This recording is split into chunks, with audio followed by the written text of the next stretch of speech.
Devices and Desires by P.D. James, dramatised in 6 episodes by Neville Teller, with Robin Ellis as Adam Dalgliesh. Episode 1.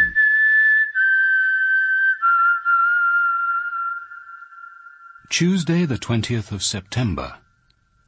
Why do I never think of going on holiday unless there is something specific to do? For some people, most people perhaps, the ideal holiday is getting away and doing nothing. Why does that strike me as a form of torture? I suppose it all goes back to some guilt complex or other in childhood. Adam, you off? Hello, Manny. After I've shown my face at my publisher's party, yes. Yeah, well, I'm glad I caught you. It is Norfolk you're escaping to, isn't it? That's right. Lochsoken, on the coast, not far from East Haven. Doing a bit of writing? Oh, unlikely. I have to sort out my late aunt's affairs, decide whether to sell her house or keep it, and so on. Well, could you do something for me?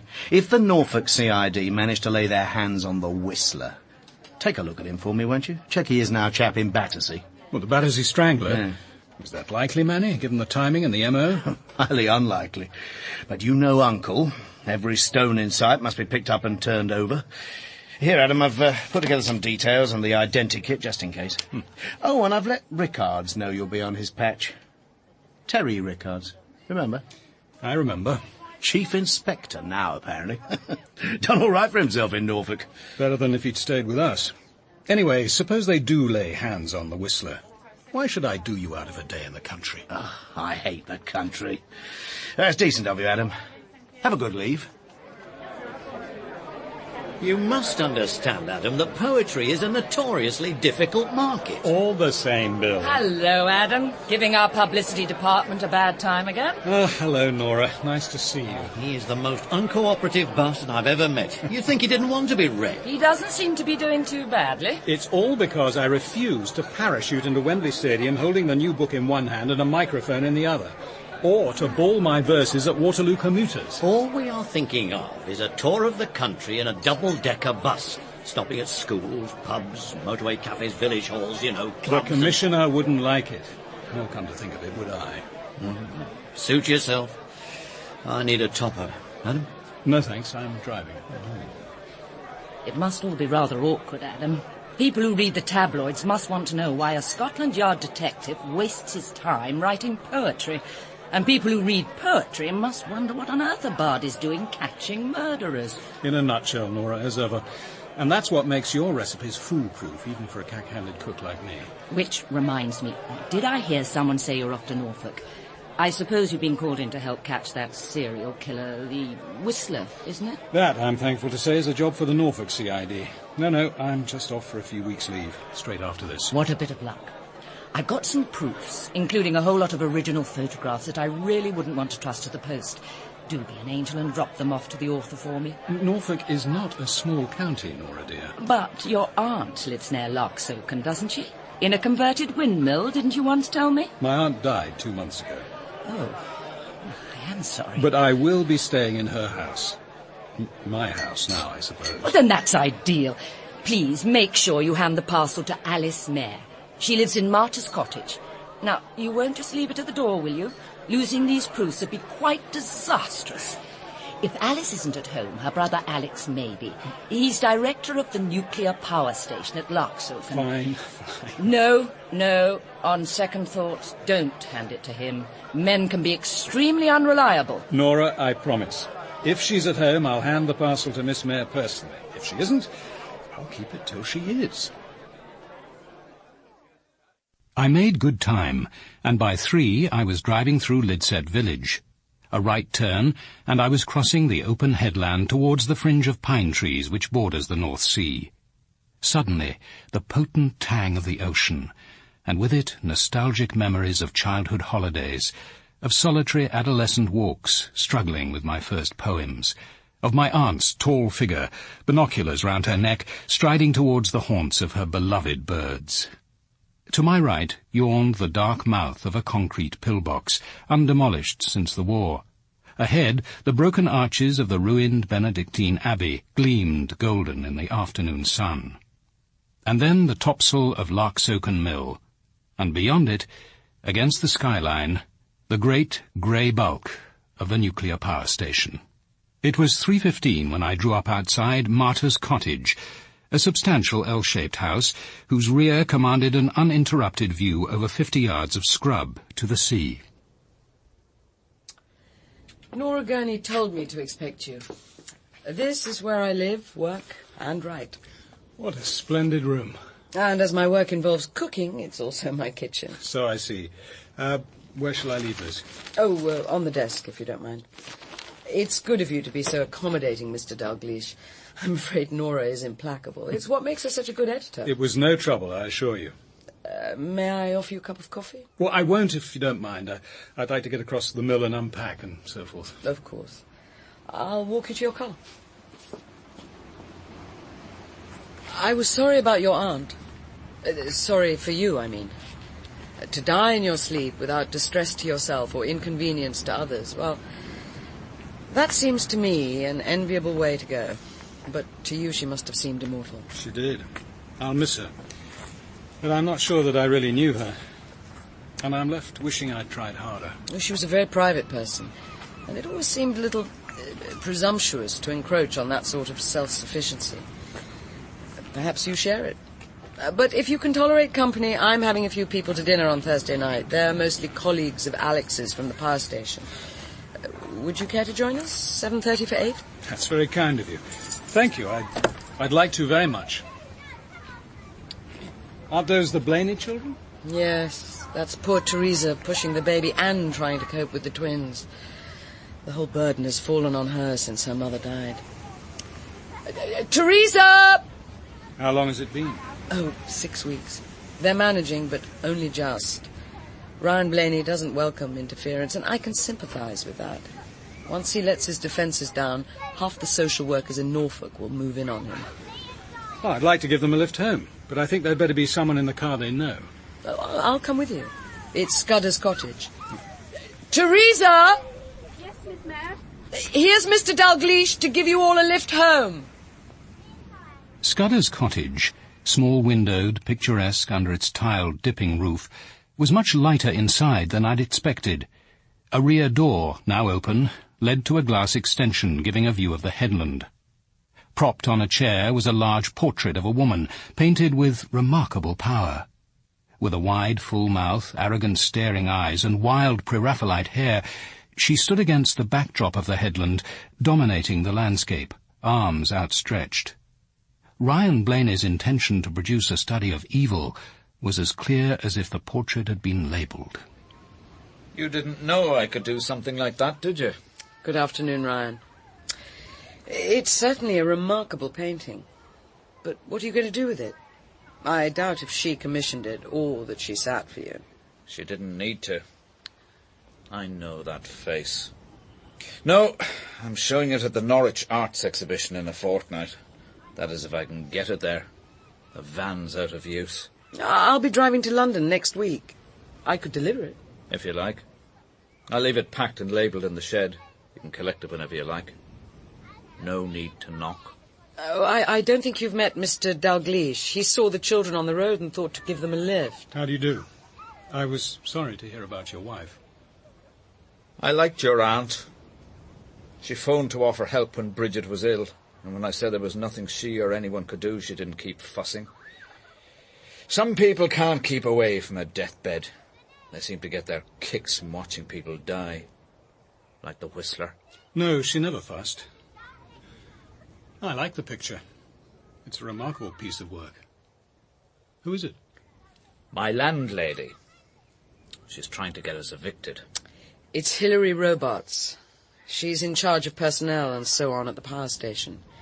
She bought this cottage when she first arrived here 3 years ago. Why does she want you to leave? Profit. She wants to sell the place over our heads, and she doesn't care if we're all thrown out in the street. She's tried everything short of sending in the heavy mob. I don't think she'd stop at that in the last resort. I hold her responsible for Bridget's death. She badgered my wife into her grave. I hate the woman. You've certainly made your feelings pretty clear in the portrait, Mr. Blaney. A little too obvious, perhaps. Not that Hilary Robarts is a woman to be easily intimidated. I hope this is something important, Alex. I'm really up to my eyes. Have you seen this? Neil Pascoe's latest news sheet from PANUP. PANUP. What a misnomer. It's not people against nuclear power, it's Pascoe against nuclear power. Pascoe and a few dozen other ill-informed hysterics. Of course, I've seen it. I'm on the mailing list. Why? Many readers will probably have learned by now that I am being sued by Miss Hilary Robarts, the acting administrative officer at Larksoken Power Station. I'm being charged with libel arising from what I wrote in the May issue. This is just the latest example of the threat to free speech presented by the nuclear energy lobby. For heaven's sake, Neil, this bloody machine is unworkable. It'd be quicker to write the addresses by hand. It's better since you cleaned it. And the new ribbon looks fine. Why on earth don't you buy a new one? It'd save time in the end. You know perfectly well, Amy. I can't afford it. You can't afford a new typewriter, and yet you're going to save the world. You don't need possessions to save the world, Amy. Jesus Christ had nothing. No home, no money, no property. I thought you said when I came here that you weren't religious. I don't believe Christ was God. I don't believe there is a God.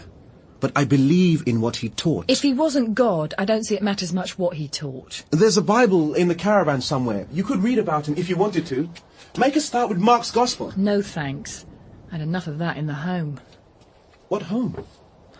Just a home. Before Timmy was born. How long were you there? What the hell does it matter, Neil? 2 weeks, if you must know. 2 weeks too many. Then I ran away and we found a squat. Now we're here. Look, if you're not going to help with these envelopes, you might as well go and put a new washer on that outside tap. It's been dripping for weeks and Timmy's always falling about in the mud. Amy, we must talk. If that Robarts woman goes ahead with her legal action, I'll need money. We've got to make plans. You mean we might have to leave the caravan? It's possible. But why? I mean, you aren't going to find anything cheaper. Try getting a room for £2 a week.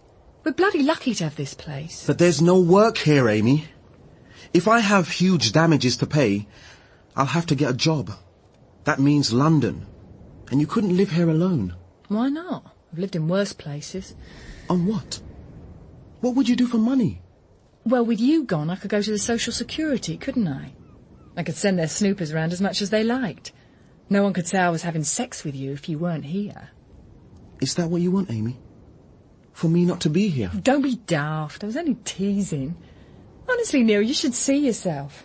Talk about misery. Anyway, it might never happen. The libel action, I mean. She might withdraw it. She might even drown on one of those swims she takes every night at 9, regular as clockwork. Maybe the whistler will get her. I can't wish her dead, Amy. You can't preach love and practice hatred. Or you might win the action, and then she'd have to pay you. That'd be a laugh. Not very likely, I'm afraid. I went to the Citizens Advice Bureau in Norwich last Friday. They thought she had a case. They said I should get myself a lawyer. Look, Neil, it'll never come to court. I promise you. This action shows that we, the ordinary people of this country, are making an impact. I've told you, Alex, I've seen it. If Pascoe had any sense, he'd get himself a good lawyer and keep his mouth shut. He can't afford a lawyer, and he won't be able to pay damages. In the interests of the station, I think you should drop it. The man isn't worth the trouble. He is to me. He libelled me and disseminated his libel as widely as he could. A woman whose response to Chernobyl is that only 31 people were killed, who can dismiss as unimportant the world's greatest nuclear disaster, is totally unsuitable to work in an atomic power station. That was a clear allegation of professional incompetence. I'm sorry, but I do not intend to let him get away with it. Hilary, we're trying to win over the locals, not antagonize them. Let it go before someone starts a fund to pay for his defence. One martyr on Larksoken Headland is enough. That's what it's all about, isn't it? The reputation of the station. Your reputation. What about my reputation? If I drop the action now, it will be a clear admission that he was right, that I am not fit to work here. Oh, Hilary, he hasn't hurt your reputation with anyone who matters, and suing him isn't going to help. Anyway, what do feelings matter? It's the work that's important. They matter to me. And that's something you've never understood, have you? Life is about feeling. Loving is about feeling. It was the same with the abortion. Did you ever ask yourself what I felt? What I needed? You forced me to have it. Oh, that's ridiculous. How could I have forced you? I thought you felt as I did, that it was impossible for you to have a child. Oh, no, it wasn't. It would have been inconvenient, embarrassing, awkward, expensive, but it wasn't impossible. It still isn't. All right. Have a child by all means, if that's what you want. Just don't expect me to father it, that's all. But that's not what we're talking about. We're talking about Neil Pascoe and Panup. We have gone to a lot of trouble to promote good relations with the local community, and I'm not having it all thrown away through a totally unnecessary legal action, particularly now, when work is about to begin on the new reactor. Then try to prevent it. And since we're talking about public relations, I'm surprised you haven't mentioned Ryan Blaney and Scudder's cottage. Oh, that's a different matter. My cottage, in case you'd forgotten. What am I expected to do about that? Hand it over to him and his kids rent-free in the interest of good public relations? That has nothing to do with me as director, but if you want my opinion, I think you're ill-advised to try and force him out simply because you've got a legal case. It isn't as if you want the cottage. I do want the cottage. It's mine. I bought it and now I want to sell it. If we're moving to London in the next 3 months, there's not much time. I want to get it on the market as soon as possible. My dear Hilary, if I were you, I shouldn't make any plans on the basis of my possible new job. It's all unsubstantiated rumour. I've had no offer. If it did ever materialise, you and the other senior managers here would be the first to know. Who will you be responsible to? The Secretary of State directly, or the Atomic Energy Authority? Read my lips, Hilary. There has been no offer. Controller of nuclear power. I like it. London will be heaven on earth after this godforsaken hole. Oh, Hilary. Larksoken Mill was built in 1825, a picturesque brick tower 4 stories high. I never asked my aunt, but I guessed that its main attraction for her had been its remoteness, the surrounding bird sanctuaries, and the impressive view of headland, sky and sea from the top story. After I'd taken some of her clothes over to the old rectory for the church jumble, leaving them in the scullery, as was the custom, I climbed up to this room, with its windows at each of the compass points. My aunt had furnished it simply, a small writing table and chair facing the North Sea, a telephone, and her binoculars. It was late afternoon, and the headland lay enriched by the mellow afternoon light, the sea a wide expanse of wrinkled blue, with a painter's stroke of purple laid on the horizon. Far to the south, the roof of Scudder's cottage. To the west, the gables of Lidset village. To the north, the huge bulk of the power station. Directly to my left, the flint walls of Martha's cottage glistened in the afternoon sun, while some way beyond, set among the Californian pines, was the dull, square cottage rented by Hilary Robarts.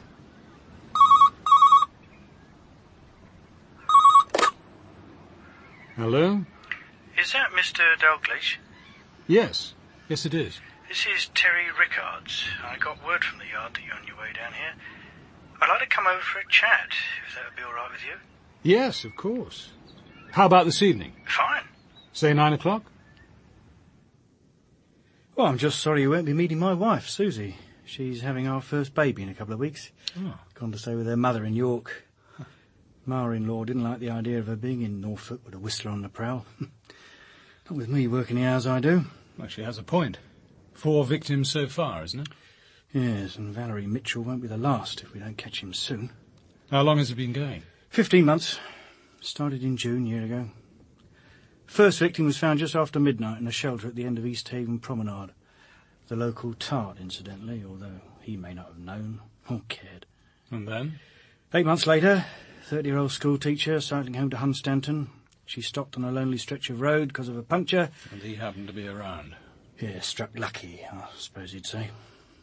Then another gap, just 6 months this time. He got a barmaid from Ipswich who'd been visiting her granny and was daft enough to wait alone for the late bus. When it arrived, there was no one at the stop. A couple of local youths got off. Well, they'd had a skinful, couldn't tell us much. Except what they described as a kind of mournful whistling coming from deep in the woods. That's where we found her. Then, last week, young Valerie Mitchell, just 15, and she died because she missed the 9:40 bus from East Haven to Cobbs Marsh. This trademark, the whistle. Yeah, heard by the 3 people first on the scene after the East Haven murder. One just heard a whistle. One said it sounded like a hymn, and the third, who was a churchwoman, claimed she could identify it precisely. Now the day is over. Now the day is over, night is drawing nigh, shadows of the evening fall across the sky. It's a Sunday school hymn. They're the devil, these serial murders. No motive, at least nothing that a sane man can understand. We've had a psychological profile. I could have written it myself. A loner, probably from a disturbed family background, may have a dominant mother, could be impotent with a hatred of women. And some bizarre sexual hang-up all his own. What sexual hang-up? His other trademarks. The ones we've kept out of the media. Each of the victims was strangled, and in each case she was found with her mouth stuffed with hair. Her own hair? You mean he cuts off her hair? Her pubic hair. Cuts off her pubic hair, stuffs it into her mouth. Ye gods. And then he uses the knife on her forehead. What about his M.O.? Well, it's pretty consistent. He chooses a road intersection, drives the car or van into the side of one road, goes across and waits at the other. Then he drags his victim into the bushes, strangles her, carries out his perverted bit of tradecraft, goes back to the car and makes his getaway. With the last 3 murders, it seems to have been pure chance that a suitable victim did in fact come along at all. If he doesn't select and stalk his victim, he'd normally expect a long wait. That suggests he's usually out after dark, a night worker, gamekeeper, that kind of job. And he goes prepared, on the watch for a quick kill. Yeah, that's how I see it. Tonight I could make a strike. Tonight I could be lucky. And by God, he's getting lucky. 2 victims in the last 2 weeks. So, you're looking for a local man, a loner, someone who has a night job, the use of a car or van, and the knowledge of hymns, ancient and modern. That should narrow the field. Well, you'd think so, wouldn't you? You know, there's hardly a waking moment when he's not in my mind. Well, when I'm not imagining what he looks like, where he is, what he's thinking. Yes, he's out there, somewhere, watching, waiting. I only hope to God we get him before he kills again. Thursday, the 22nd of September. Although I knew of Alice Mare's reputation as a cookery writer, I'd never read any of her books, and I had no idea as to which culinary tradition, if any, she belonged. I didn't know what to expect. But in the event, her dinner was excellent. The wild ducks carved by Alex Mare were recognisably ducks. The piquant sauce, unfamiliar to me, enhanced the flavour of the birds to perfection. Afterwards we ate orange sorbet, followed by cheese and fruit, a menu intended to please the guests rather than to demonstrate the ingenuity of the cook. You must give me the secret of the sauce, Alice. I'd love to try it out at the rectory. Not, I fear, that the Copleys are likely to appreciate it. No secret, Meg. It's in my new book. Those proofs you brought down from London, Mr. Dalgliesh. If I'd known, I might have opened the parcel before delivering it. Well, Miles has certainly missed an excellent meal. I can't imagine what's held him up. Do you know of anything, Alex? No, nothing. It's surprising he hasn't been in touch. It's not like him. Miles Lessingham is our operations superintendent, Mr. Dalgliesh. He's usually punctilious about such things. Who'd like coffee? Yes. There's a table and chairs in the courtyard. I thought we could switch on the garden lights and have it outside. Lovely. Yes. Oh, come on. Yeah. Thank you. It's certainly a beautiful evening. Just the sort of evening, perhaps, on which poor Agnes Poley was dragged out of this cottage to be burned at the stake. What makes you say that, Mr. Dalgliesh? Doesn't the stone plaque by the front door tell us she was burned at Ipswich in September 1557? Ah, the policeman's eye. Perhaps you registered the biblical reference as well. I'm afraid I did. Ecclesiastes, chapter 3, verse 15. Are you familiar with it? One of the blessings and burdens of a conventional religious upbringing. Well, you have the advantage of us. I'm afraid I've never bothered to look it up. The plaque was in place when we took over Martyr's Cottage. It's simply become part of the landscape. Don't keep us in suspense, Mr. Dalgliesh. How does the verse go? If my memory serves, that which hath been is now, and that which is to be hath already been. And God requireth that which is past. Interesting. An early version of the theory of relativity? You know, what it's really saying is that all time is one, and that therefore there's no such thing as the present. I don't think I quite follow. Well, take the very words I'm now speaking. As each one passes my lips, it already belongs to history. It's happened. It's past event. In fact, mathematically speaking, there is no measurable point of time which can legitimately be called now. In other words, to echo Ecclesiastes, now is what has been. And what about the future, Alex? That which is to be hath already been. That reminds me of a line by T.S. Eliot. The things that are going to happen have already happened. If that's an argument for predestination, I don't believe it. We all have free will. We can choose whether we do right or wrong. I'm not so sure. There's a strong case to suggest that we're all pre-programmed to act in precisely the way we do, even when we're exercising our so-called free will. Haven't we all done something and then wondered what on earth made you do it? I suppose that's what's meant by destiny. I can't help thinking about that wretched woman. How does the plaque describe her? Protestant martyr? Dragged off, kicking and screaming by a bunch of brutes, to be slaughtered for sticking to what she believed in. Just picture her state of mind. She was manhandled out of this cottage on a summer's night all those years ago. She must have known she was going to her death. And what a death. Could you imagine anything worse than dying by fire? The agony. You specialize in death, Mr. Dalgliesh. It's not unnatural death that interests me, Miss Mayor. It's the state of mind of those who perpetrate it.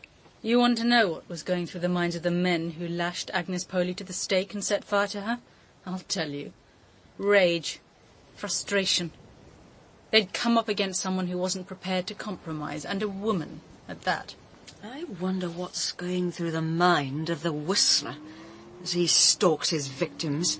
A mind like that can only be diseased. Even people with diseased minds can be held criminally responsible. That's Lessingham's Porsche at last. Such a noisy car. Every time. Hello, Miles. We've given you up. My apologies, Alice. Too late for dinner, I know. But not, I hope, for a drink. God, do I need one. Where have you been, Miles? We waited for you for nearly an hour. I've been considering how best to answer that question for the last 20 minutes. There are a number of possibilities. I could say that I've been helping the police with their inquiries, or that there was a little unpleasantness on the road, or that I've been involved in a murder. What on earth do you mean? Actually, Alice, it was all three. The Whistler has killed again. I found the body.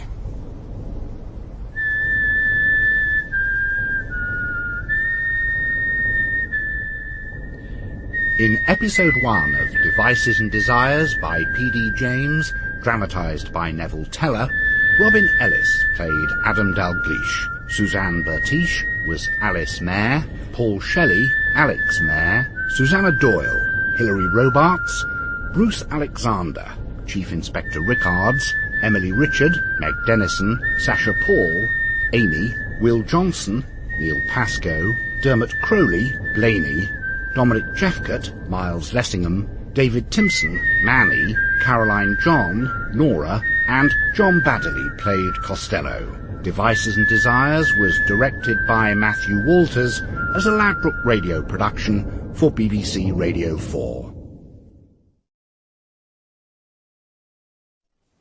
Where have you been, Miles? We waited for you for nearly an hour. I've been considering how best to answer that question for the last 20 minutes. There are a number of possibilities. I could say that I've been helping the police with their inquiries, or that there was a little unpleasantness on the road, or that I've been involved in a murder. What on earth do you mean? Actually, Alice, it was all three. The Whistler has killed again. I found the body. Devices and Desires by P.D. James. Dramatised in 6 episodes by Neville Teller. With Robin Ellis as Adam Dalgliesh. Episode 2.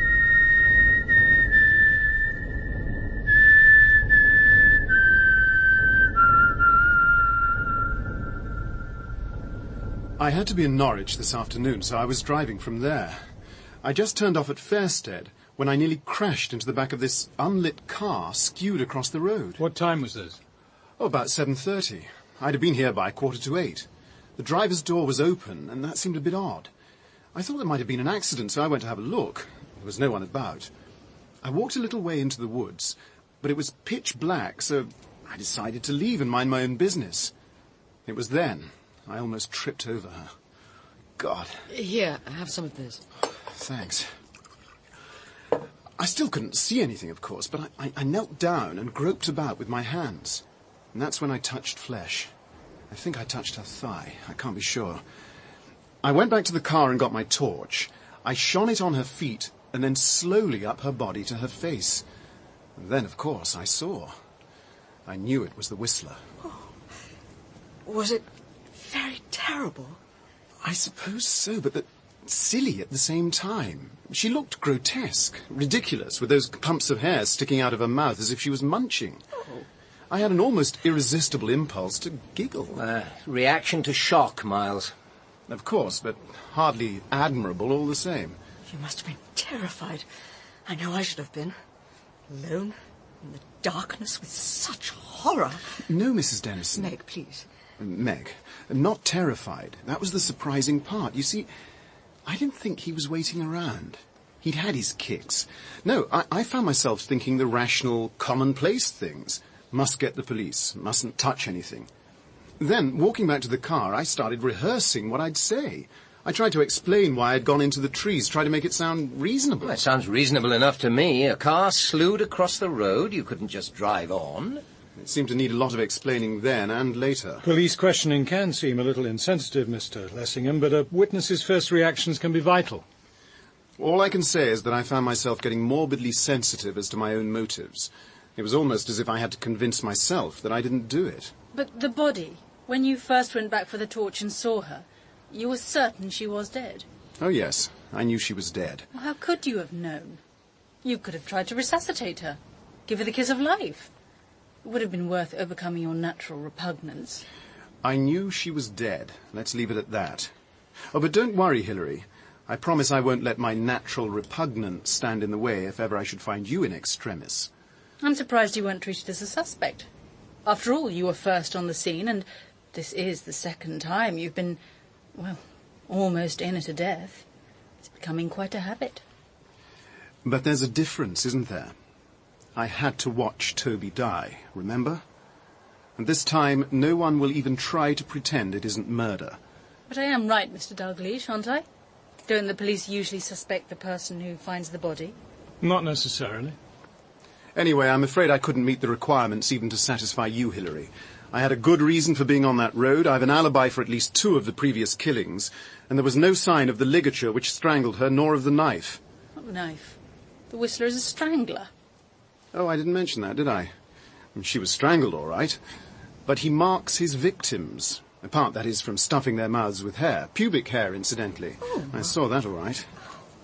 There was the letter L cut into her forehead. Quite unmistakable. I was talking to a detective constable a little later. He told me it was one of the Whistler's trademarks. He thought the L could stand for Larksoken, and that the Whistler might be making some kind of protest about nuclear power. That's utter nonsense. Anyway, there's been nothing on television or in the papers about any cut on the victims' foreheads. The police are keeping it quiet, or trying to. There's been nothing about the hair, either. Those are the sort of details they can use to weed out the false confessions. This detective was telling me there have already been half a dozen. Didn't Chief Inspector Rickards ask you to keep this information confidential? And that's exactly what I intend to do. Rickards didn't want it to become public knowledge, and it won't. And no one here will pass it on. I must be getting back. Mrs. Dennison, I think you walked from the old rectory. Could I walk you home? Oh. That is, if it's not too early for you. Oh, I'd be so grateful, Mr. Dalgliesh. Thank you. And it's time Teresa was on her way. We should have driven her home an hour ago. I'll give her father a ring. Where is she, by the way? I think she was next door clearing the table a minute ago. Well, I'll find her and Alex can drive her home. I'll get back to my cottage. There's no need for anyone to come with me. As Miles so aptly put it, he's had his kicks for tonight. No, Hilary, I'd rather you waited. I'll walk you once I've taken Teresa home. If you insist. I'll go and get the car out. Yes? Yes, it is. Yeah, we've heard. Miles Lessingham is here. Oh, dear. Oh, yes, I see. Well, thank you for letting me know. Her family have been told, I suppose? Yes, I see. Yes, well, good night, Chief Inspector. That was Chief Inspector Rickards. They have identified the victim. Christine Baldwin. She was one of our typists. You didn't recognize her then, Miles? I did not. Christine Baldwin, 33, computer operator in the medical physics department. Got married last year. I don't know what you think, but the Whistler seems to be getting rather uncomfortably close to home.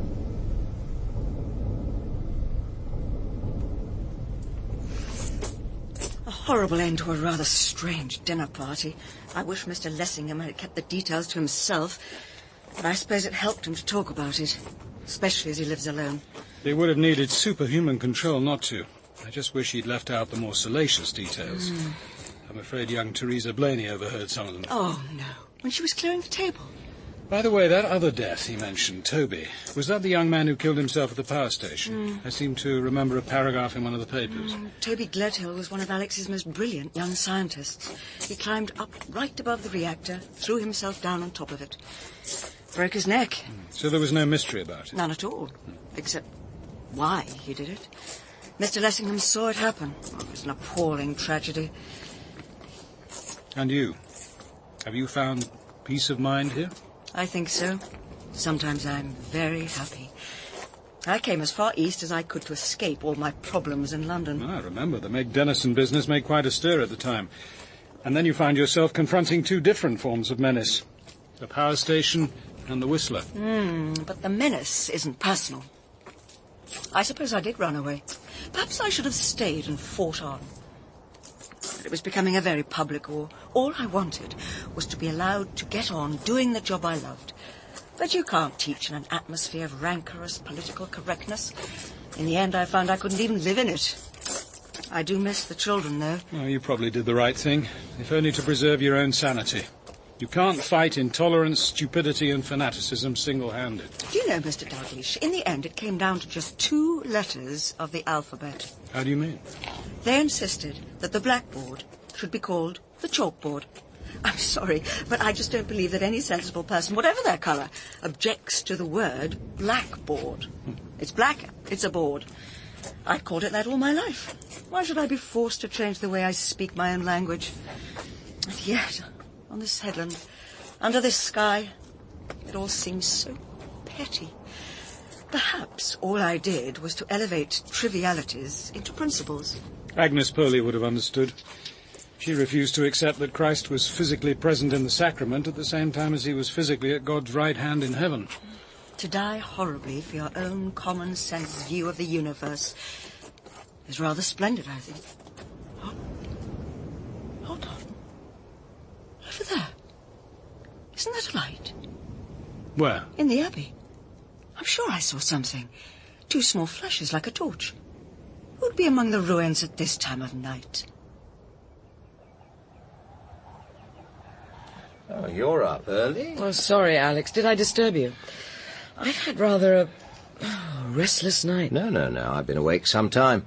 Holding dinner for Lessingham made it a bit late for comfortable digestion, to say nothing of what he told us. Is this tea fresh? About ready to pour. The wind's rising. Has been for the last hour. You know, it's a nuisance that Caroline Amphlett doesn't want to leave Larksoken.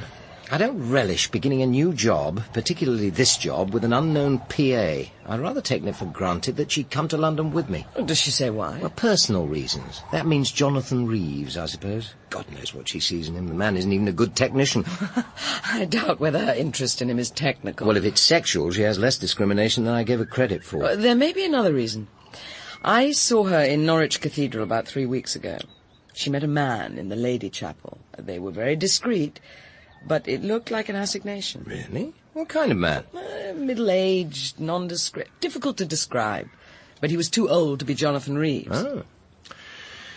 Not a particularly successful dinner party. Beta minus. By the way, what is the matter with Hilary? Is she actually trying to be disagreeable, or is she just unhappy? Well, people usually are when they can't get what they want. In her case, you. Is she likely to be a nuisance? Rather more than that, I fear. Positively dangerous. That sounds like an ultimatum, Hilary. I wouldn't call it that. What would you call it then? Blackmail? After what's happened between us, I'd call it justice, Alex. No, let's stick to ultimatum. Justice is too grandiose a concept for what we're engaged in. As you wish. And like every ultimatum, it'll have to be considered. Now, it's usual to set a time limit. What's yours? Alex, I love you. In this new job, you're going to need a wife. I'm the right wife for you. It could work. I'd make it work. I could make you happy. I'm not sure how much happiness I'm capable of. Probably more than I've any right to, but it isn't in anyone's gift. Not Alice's, not yours. Perhaps it is. Alex, I want a child. Don't look at me, Hilary. That's one experiment I'm not prepared to repeat. Because you've already got a son, healthy and living. Your name, your genes will go on. I've never set any store on that. Charles exists in his own right. He has his own life. Yet the life you denied to our child, the life you forced me to destroy, I never wanted that abortion. Hilary, listen. I want a second chance. This new job in London, it's my opportunity as much as yours. We could be married, we could start a family. Or else? You don't want me to say it again. It gives me no pleasure. Alex, please. I'll think about it. I'd like to announce it soon. The engagement. Oh, you're thinking of a church wedding, I suppose. Orange blossom, bridesmaids, Mendelssohn's wedding march. Alex, darling, I'm not thinking of making either of us ridiculous, now or after marriage. You know me better than that. I see. Just a quick, painless turning off at the local registrar's office. I'll give you my decision on Sunday night, after I get back from London. You make it sound so formal. Well, it has to be formal, doesn't it, the response to an ultimatum? Sunday night. Yes, I'm afraid there's a nasty problem with Hilary. But nothing you can't cope with. Oh, nothing I can't cope with, but not by making her administrative officer. She'd be a disaster. I should never have allowed her to do the job, even on a temporary basis. When are you holding the interviews? Oh, in 10 days. There's a good field. So you've got 10 days to decide what to do about her? No, rather less than that. She wants a decision by Sunday. And what about you, Alex? Will you be very disappointed if you don't get this job? I'll be aggrieved, which is rather more destructive of one's peace of mind. I want it, I need it, and I'm the right person for it, Alice. I suppose that's what every candidate thinks, but in my case it happens to be true. It's an important job, one of the most important there is. The future lies with nuclear power if we're to save this planet, but we've got to manage it better, nationally and internationally. Now, that's a job I'm qualified for, and it's a job I could do, but it's high profile and it's sensitive. Whitehall aren't going to rush the appointment. All the same, I think it's pretty much in the bag, provided I keep my nose clean for the next 2 or 3 weeks. I'd better be getting back. I told Neil I wouldn't be more than an hour. He gets fussy if I'm late because of the Whistler. Besides, there's Timmy. Oh, come on, Amy, another 15 minutes. It's so beautiful out here. Besides, the Whistler doesn't kill in the afternoon. He kills at night. I wish they'd catch him. Be one less thing for Neil to worry about. Tell me, doesn't Pascoe ever ask where you're going when you sneak out on Sunday afternoons, leaving him to look after the child? No, he doesn't. And the child is called Timmy. And I don't sneak. I say I'm going, and I go. He must wonder. Oh, he wonders all right. He thinks people are entitled to their privacy. Why torment him? He's probably fond of you. No, he isn't. Not very. It's Timmy he likes. And what other word is that? You can't call it going to bed. I've only been in your bed once. And then you're as jumpy as a cat, thinking that sister of yours might come back unexpectedly. And you can't say we sleep together. We make love, or if you prefer, we copulate. Honestly, Alex, that's disgusting. I think that word is really disgusting. And do you do it with Pasco? Sleep, go to bed, make love, copulate? No, I don't. Not that it's any business of yours. Neil's my friend. Why don't you do something about that bitch at Lark Soken, the one suing him? You could stop her, you're the boss. I'm not over my staff's private lives. If Hilary Robarts thinks she's been libelled, I can't prevent her going to law. She won't get any money. Neil hasn't got any. And if he has to pay costs, it'll ruin him. I should have thought of that earlier. You ought to be grateful to Neil. If he didn't look after Timmy, I wouldn't be here. Oh, I am grateful to him, Amy. Believe me, I am. And to you. Are you, Alex? How do I compare, then? Am I as good a lay as your ex-wife? Oh, Amy, you're fantastic. I've never known anything like these last few weeks. Never. I can't stop thinking about you. You can. You can stop thinking right now and try some action. Oh, come on, Alex. You can do it again. You know you can. Oh, Amy. Oh. Alice? Meg, come in. As you can see, I'm making lemon curd. Alex and I like it from time to time, and I do enjoy making it, which is excuse enough. We never ate it. Martin and I, that is. I don't think I've eaten it since I was a child. Do you often think of Martin? All the time. Surely after all... Every day. The 3 years have made no difference. You miss him? Oh, it's more than that. Of course I miss him. We were still in love. But it's the unfairness. He didn't get many thanks, you know. The headmaster said all the right things at the school memorial service. But they thought the boy shouldn't have been swimming there anyway. The school disclaimed any responsibility for his death. They were more anxious to escape criticism than to honour Martin. And the boy he saved hasn't turned out very well. I suppose I'm silly to worry about that. No, I don't know. It'd be perfectly natural to hope that your husband hadn't died for someone second-rate. Oh. Perhaps Martin would have done better to leave him to drown and save himself. Leave him to drown? Oh, Alice, you know you'd try to save him. No. Instinct tells you to save yourself. At the heart of the universe, there is cruelty. We're all predators. It's when you go against human instinct that you're called a hero. But it's human instinct, surely, to save others, particularly a child. You do have a benign view of the universe, Meg. You must have had an extraordinarily happy childhood. I did. Oh, I did. There wasn't much money, but there was a great deal of love. If a child has that, nothing else matters. My father died. Killed in an accident when I was 15. Oh, how terrible. What kind of accident? Were you there? Did you see it? Alex, he's bleeding to death. Whatever he's been doing to you, he won't do it again, ever. We've got to get help. No. Listen to me, and I'll tell you what happened. We left him clearing the undergrowth with the billhook, and went to climb the apple trees. Then we decided we'd better get back. When we found him, he was already dead. It's as simple as that. Do you understand? Yes, I understand. He cut an artery with a billhook. He bled to death. No, we didn't see it. But we were on the scene soon afterwards. Too late, of course. Alex, too? He was even younger. How awful for you both. This will make £3. Alex and I will never get through all that lemon curd. Do take a jar. The Copleys might like it. I'm sure they would, but I'll be eating it alone. That's what I've come to tell you. Their daughter is insisting that they go to her until the Whistler is caught. They're leaving tomorrow. What about you? Will you mind being on your own? No, not in the least.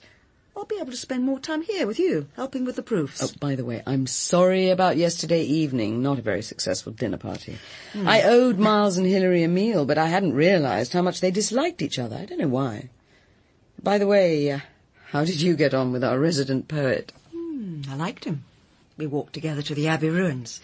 They look wonderful by moonlight. Appropriately romantic for a poet. We spoke about Agnes Poley. You know, I always feel something of her presence in this house. Something of her remains here. I suppose that depends on your understanding of time. If all time is one, then perhaps she is still here, still alive, burning in an everlasting bonfire. But I'm never aware of her. She doesn't appear to me. Perhaps she finds me unsympathetic. For me, the dead remain dead. If I couldn't believe that, I don't think I could go on living. This cottage was totally unsuitable for a sick woman who had to undergo long journeys for radiotherapy. You must have known she was ill when you signed the lease. She couldn't manage. And I suppose, Ms. Robarts, you thought that after she'd gone, I wouldn't be able to manage either. How many months did you give her, Pretending you were so concerned. She knew what you were at. Week by week watching how much weight she was losing. Not much longer now, you thought. Oh, you made her life a bloody misery for her last weeks. That simply is not true. Don't load your guilt on me. I had to come here. That leak in the kitchen, the loose tiles. You were the first to point out my obligations as landlord. Now, if you won't get out, I shall have to apply for a rise in the rent. What you pay is derisory. Doesn't even cover repairs. Try. Go to the rent tribunal. Let them come and see for themselves. You can't get me out. I pay the rent regularly. For how long? You haven't got a job. I suppose you call yourself an artist, but who buys Ryan Blaney's? Those 4 watercolours Ackworth has in his window have been there for weeks. Junk doesn't sell just because it's cheap. You mind your own bloody business. I'm managing very well. I don't think you are. I think the children are suffering. It was you, wasn't it? What are you talking about? That woman, that bloody social worker who came to spy on me and question my children. It was you who sent her. I'm not required to answer that. If I did alert them, then it was about time somebody did. Oh, my God, you're evil, aren't you? You'd do anything to get me and the kids out of this cottage. They used to burn people like you. If it wasn't for the children, I'd kill you. But I'm not having them taken into care just for the satisfaction of putting my hands around your throat. Now just get out. Out of my cottage, off my ground, and don't you ever interfere with my life again, or I swear I won't be responsible for the consequences. Sunday, the 25th of September. I spent the morning revisiting Norwich Cathedral, before lunching at a restaurant where, 2 years before, my Aunt Jane and I had enjoyed an excellent meal. Afterwards, I set off for the 15th century church of St. Peter and St. Paul at Saul. I see you're admiring our carvings. I know them of old. You've been here before? Not for some years, I'm afraid. I'd forgotten how wonderful the carvings on these stalls are. It's a magnificent interior. The east window, the screen, that pulpit. An original medieval wine glass pattern. There are very few of them left. Ah. Mr. Brabourne, preparing for evensong? I have a request, Vicar. I hope you'll grant it. If I'm able. When I used to visit your church some years ago, it was often in the company of my aunt. She loved it dearly. She died recently. Oh, I am sorry. In her will, she asked for her ashes to be scattered in your churchyard. I wonder, would you allow that? But of course. What was your aunt's name? Jane Dalgliesh. I shall say a prayer. I made my way to the eastern edge of the churchyard. There I opened the package, which had been dragging at my jacket pocket, and tipped out the ground bones like a libation. There was a flash of silver, and all that remained of Jane Dalgliesh sparkled among the brittle autumn stalks and the tall grasses. I knew the customary words for such an occasion. I'd heard them often enough on my father's lips. But the ones that came unbidden to my mind were the verses from Ecclesiastes, carved on the stone outside Martha's cottage. That which hath been is now, and that which is to be hath already been.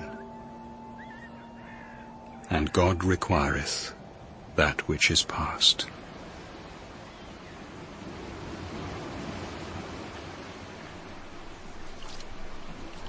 What a moon. So close you could touch it. Just lift your hand. All the frustrations, all the fears, all the anger washed away. Drained away. Oh, the peace, the happiness in their place. Yes, everything's going to be all right. Tonight we'll sort out all the details. I love Alex. Alex loves me. We'll be married. I'll have his child. What else matters? Neil Pascoe. Too unimportant even to hate. The wedding, the move to London, I'll have no time to bother. Ryan Blaney. Solicitor's right. Possession of Scudder's cottage can wait. The rent's being paid, I'm losing nothing. Let him stay where he is. I'll tell Alex about it. Alex? Must be nearly 9:30. I must be getting back. Mustn't keep him waiting. Alex, my darling, I'm coming to you.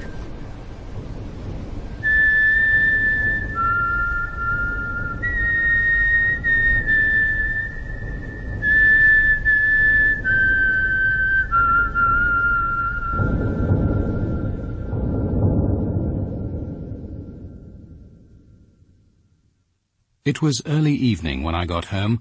I kindled a fire, made myself some soup, and listened to a concert. When the music came to an end, I decided to take a brisk walk by the sea before bed. The night was too calm and beautiful to be wasted in nostalgia and futile regrets. I began to walk across the headland to the north. 3/4 of an hour later, I decided to make for the beach. I had a sudden childish impulse to feel the sea washing over my feet. I took off my shoes and socks, then splashed along the fringe of the waves. After a bit, I reached the narrow strip of pine trees. I knew there was a path which cut inland through them, past Hilary Robarts' cottage and so up to the road. I put my shoes and socks back on and trudged through the pebbles to the shoreline. When I reached the powdery sand, I saw that someone had been there before me, a double line of naked footprints. Hilary Robarts, I thought. She must have taken her nightly swim as usual. Yeah, a reasonable supposition, Mr. Dalgliesh. Please go on. Well, the path through the trees lay in front of me. It led from the bright moonlight into the shadows of the pinewood. I switched on my torch. It was then that I caught the gleam of something white to my left. Something white? A sheet of newspaper, I thought, perhaps a handkerchief, a discarded paper bag. I thought I'd take a look. Yes? And then I saw her. I recognized her at once. Her face seemed to leap up in the torchlight. She was lying as you see her, the hair pushed under the upper lip, the letter L carved into her forehead. I've touched nothing, the beach towel, the sandals, the torch. Well, what did you do? I went on up the path, reached the main road, and started to jog towards my house, Larksoken Mill, to phone the station. Then I heard the sound of a car. I waved it down. It was Alex Mayer. Mr. Dalgliesh, what on earth's up? There's been another murder. I've just found the body. I must get to a telephone. The Whistler? It looks like it. But who... Prepare yourself for a shock, Dr. Mayer. I'm afraid it's Hilary Robarts.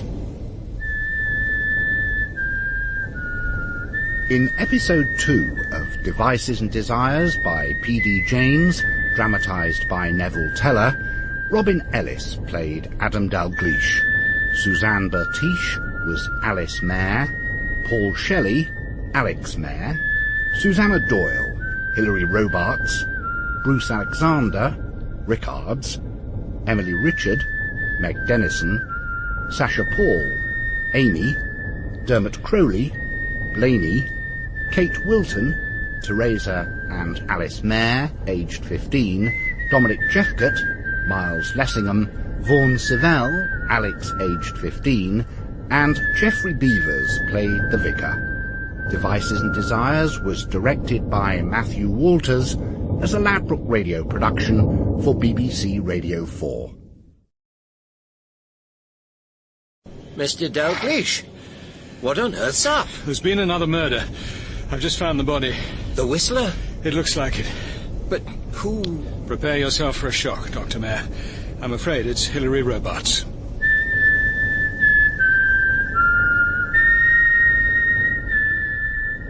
Devices and Desires by P.D. James, dramatised in 6 episodes by Neville Teller, with Robin Ellis as Adam Dalgliesh. Episode 3. Not a pretty sight. Do you know her, Mr. Dalgliesh? I first met her last Thursday at a dinner party given by Miss Mayor. Hilary Robarts, acting administrative officer at Larksoken Power Station. Who's that standing on the beach? Dr. Alex Mayor. He's the director at Larksoken. I used his car phone to call you. He says he'll stay here until the body is removed. And he's in for a long wait. Sergeant, go and explain to Dr. Mayor that we'll be taking our time. There's nothing he can do here except get in the way. Gav. Persuade him to go to bed. I'll talk to him tomorrow. Oh, and Oliphant. Yes, Gav? If he won't move, tell him to keep his distance. I don't want him any closer. Then get the screens round her. That'll spoil his fun. No, you got him wrong, Rickards. He isn't a voyeur. After all, he knew the woman. Hilary Robarts was one of his senior officers. Well, he can't do her any good now. No handbag. Well, I think her house key is in that locket round her neck. Mayor recognised it. He gave it to her as a birthday present 3 weeks ago. Lives close, does she? Oh, you'll have seen her cottage when you drove up. It's just the other side of the pine wood. No rigor mortis. Not even the beginnings. It was in the last few hours, by the look of it. That's 2 killings in the past week. This Whistler business is getting out of hand. I agree with you there, Mr. Dalgliesh. Especially since this one's certainly not down to the Whistler. Really? What makes you say that? Simple. The Whistler's dead. Killed himself in a hotel at Easthaven sometime around 6 o'clock. I've been trying to reach you all evening to let you know. Yep, the Whistler's dead. And this... well, this is something different.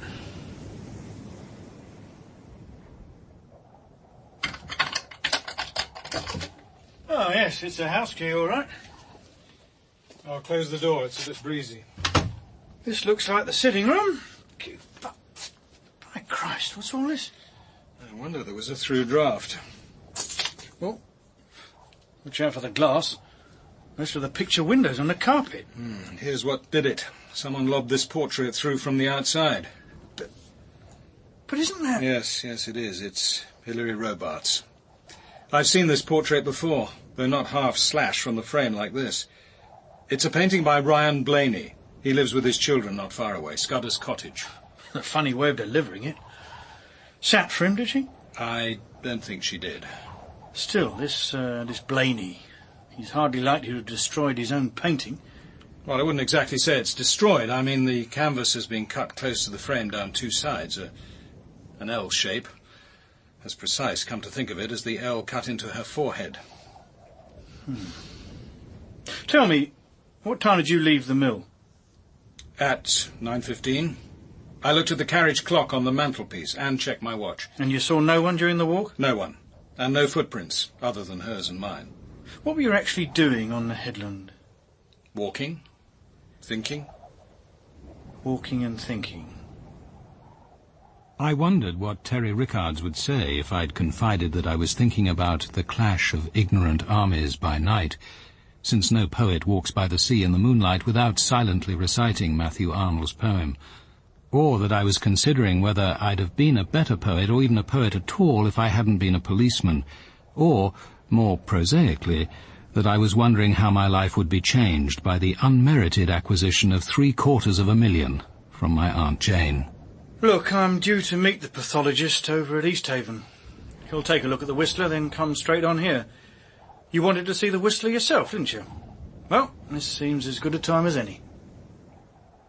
The light was on in the drab little hotel bedroom, and the main bulb in its cheap pink shade hung low and shone full on the horror on the bed. The gaping throat and sagging mouth above it seemed stretched in protest at this violence to decency and order. Blood had drenched the sheets and the carpet by the bed. Why here, for heaven's sake? Oh, that at least we know.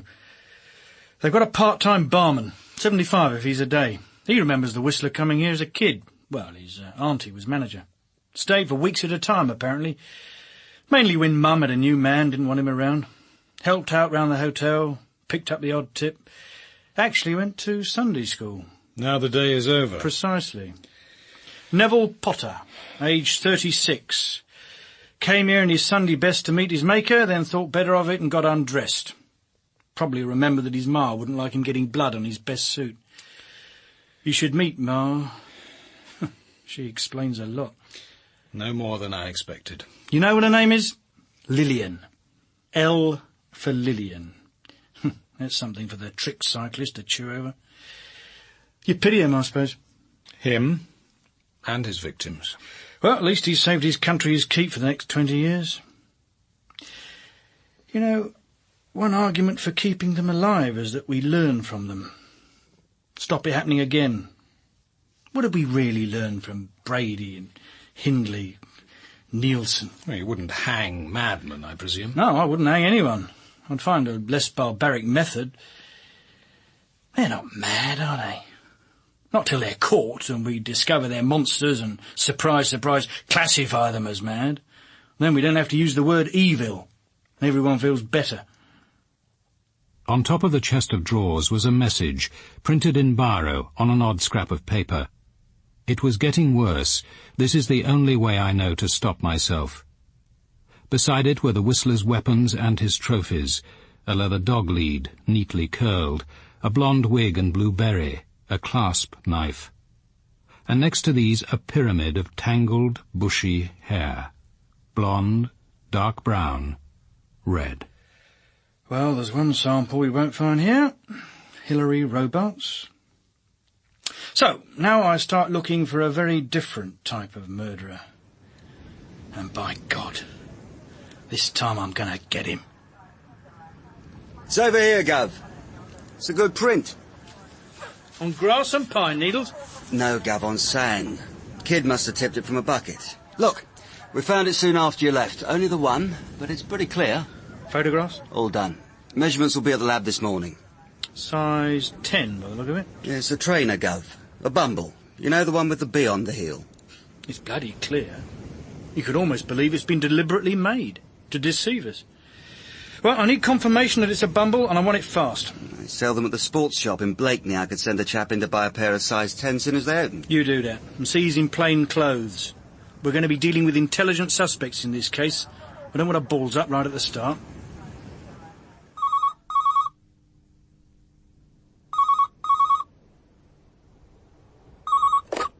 Hello?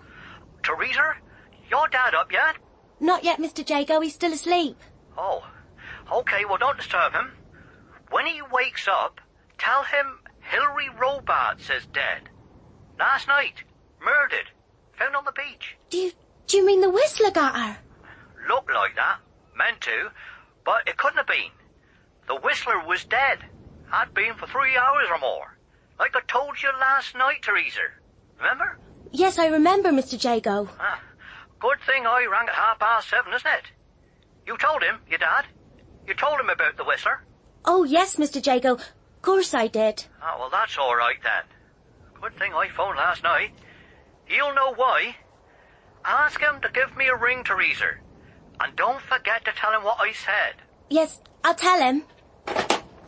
What'll you tell me, That Hilary Robarts is dead. She's been murdered. The Whistler, then, was it? Got her, did he? Well, she was asking for it. No, Daddy, it couldn't have been the Whistler. Remember Mr. Jago phoned last night at 7:30 to tell us the Whistler was dead. What? He said he was glad he'd rung us to tell us and that you'd know why. What did Mr. Jago mean by that, Daddy? He meant that whoever killed Miss Robarts meant to blame it on the Whistler. That means the police will only suspect people who didn't know that the Whistler was dead. But you did know, Daddy, didn't you? Because I told you. Your mother wouldn't like you telling lies, Teresa. But it isn't a lie, Daddy. Mr. Jago phoned when you were out in the loo. When you came back, I told you. And what did I say? I think you said you were glad. We'd all be safe now. And that's what you'll tell the police when they ask. Of course, Daddy. Will they be coming here? Sure to. They'll want to find out if I knew the Whistler was dead, but they'll also want to know if I left the cottage last night. But you didn't, Daddy, did you? I was down here till 8:15 when I went to bed. Then I could hear you down here moving about. I could hear the TV. The television isn't an alibi. But I came down, Daddy. You remember? I couldn't sleep, and I was thirsty. I came down just before 9 for a glass of water. Then I sat in Mummy's chair reading. It was 9:30 before I went to bed. You do remember, Daddy, don't you? Yes. Yes. I remember. Then there's nothing to worry about. Did you hear what I said, Mr. Blaney? Your portrait of Hilary Robarts has been found in her cottage, and the canvas has been slashed. Yes, I heard you. I knew that the portrait was missing. When? When did you discover that? Last night at about 9:45. Miss Mayer called for it. She was going to take it to Norwich with her this morning. She'll tell you. Where's it now? We have it. What remains of it. We'll need it for examination. Give you a receipt, naturally. And what good will that do? You can keep it, the picture and your receipt. Slashed to pieces, was it? Not to pieces. 2 clean slashes. Perhaps it can be repaired. Not interested. You can keep it. Well, I need you to identify it, Mr. Blaney. Get Alice Mayer or Adam Dalgliesh. They've both seen it. When did you last see it? Thursday evening. I wrapped it up and I left it in the shed. What's the good of talking? It was the best thing I've ever done, and that bitch destroyed it. Are you saying you know who's responsible? I'm saying nothing. Right, well, we'll be back, Mr. Blaney. And we shall have to talk to the children, I'm afraid. Look, you're not going to all this trouble about a slashed portrait. Since when have the police cared about pictures? Oh, we care about criminal damage. But there is something else. I have to tell you that Hilary Robarts was murdered last night. You don't have to tell me that either. I know. Do you? May I ask how? George Jago rang early this morning. You're not expecting me to shed any crocodile tears over her, I hope. The bitch is dead, and thank God, I say. She made my life a living hell, and now she's got what's coming to her. Whoever did it deserves a vote of thanks. Excuse me, gentlemen. I'm Caroline Amphlett, Dr. Mayer's personal assistant. Oh, yes, Miss Amphlett. Dr. Mayer is ready for you both. Chief Inspector Rickards and Sergeant Oliphant for you, Dr. Mayer. Oh, come in. Take a seat.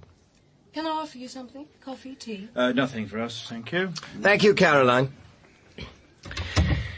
I expect you'll need somewhere to interview people. I've organised a room in the medical physics department. I don't know how long you'll be needing it, but I've had tea-making equipment moved in, and you can have meals delivered from the canteen. Just ask Miss Amphlett. Oh, thank you, sir. That's very good of you. Your chief has already liaised with the Atomic Energy Authority Constabulary. So I understand. I've had Hilary Robarts' personnel file sent over. Not much in it, I'm afraid. Age, education, early career, the dry bones of a life. Well, perhaps you could put some flesh on them for us, sir. Did you know Hilary Robarts well? Very well. For a while, we were lovers.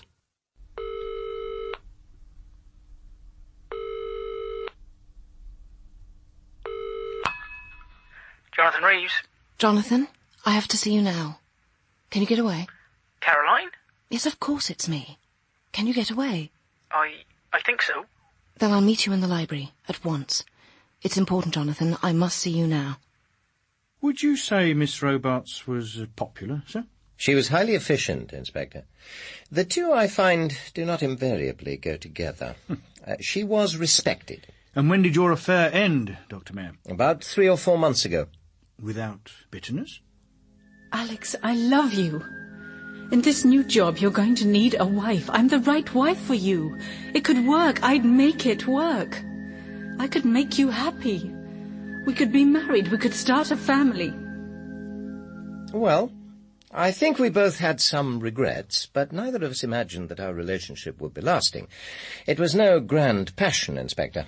Was there another man? No, none that I knew of, but then there's no reason why I should know. So you'd be surprised to learn that she wrote to her solicitor in Norwich asking for an appointment to discuss her will, because she was expecting shortly to be married. We found the unposted letter among her papers. It's dated 25th of September. Yesterday.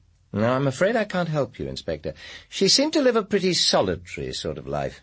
Of course, it's perfectly possible that some man from her past had re-emerged and that they'd come to an arrangement. There seems to be a feeling locally that she wasn't much help to you during the public inquiry into the second reactor here.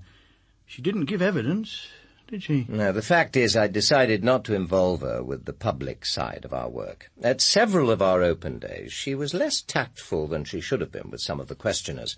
I was a visitor on one of those open days. Oh, were you, Sergeant? Someone asked her about Chernobyl. She made a remark, didn't she, about only 30 dead, so what were people worrying about?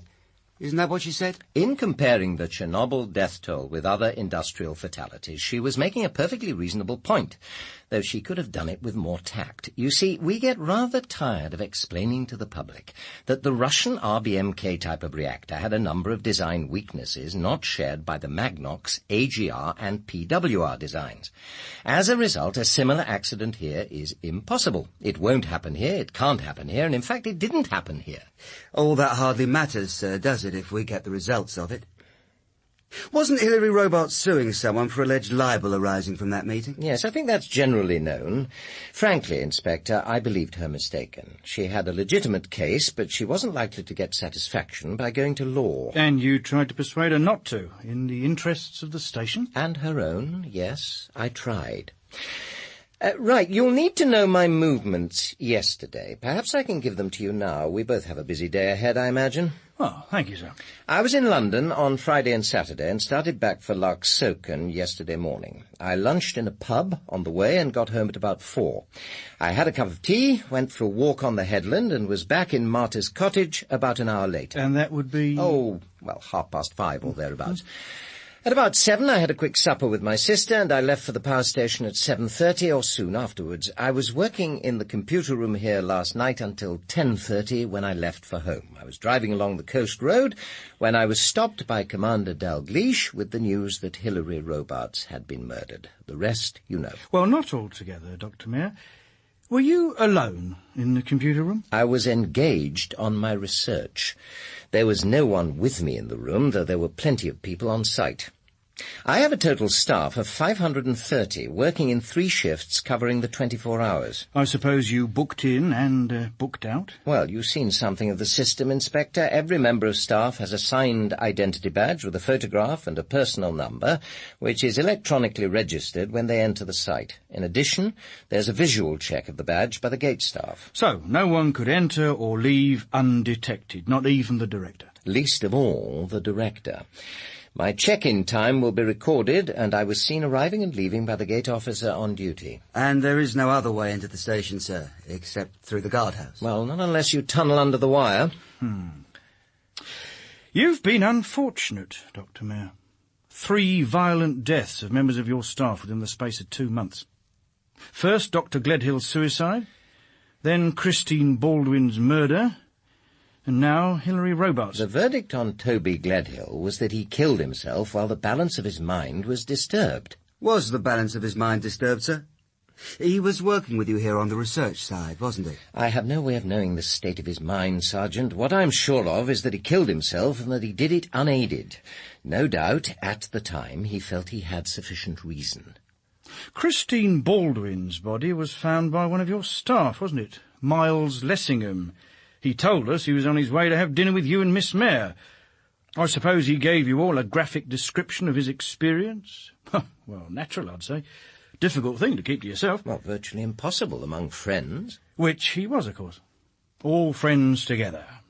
So you got all the gory details fresh from the scene, including the ones he'd been specifically told to keep to himself.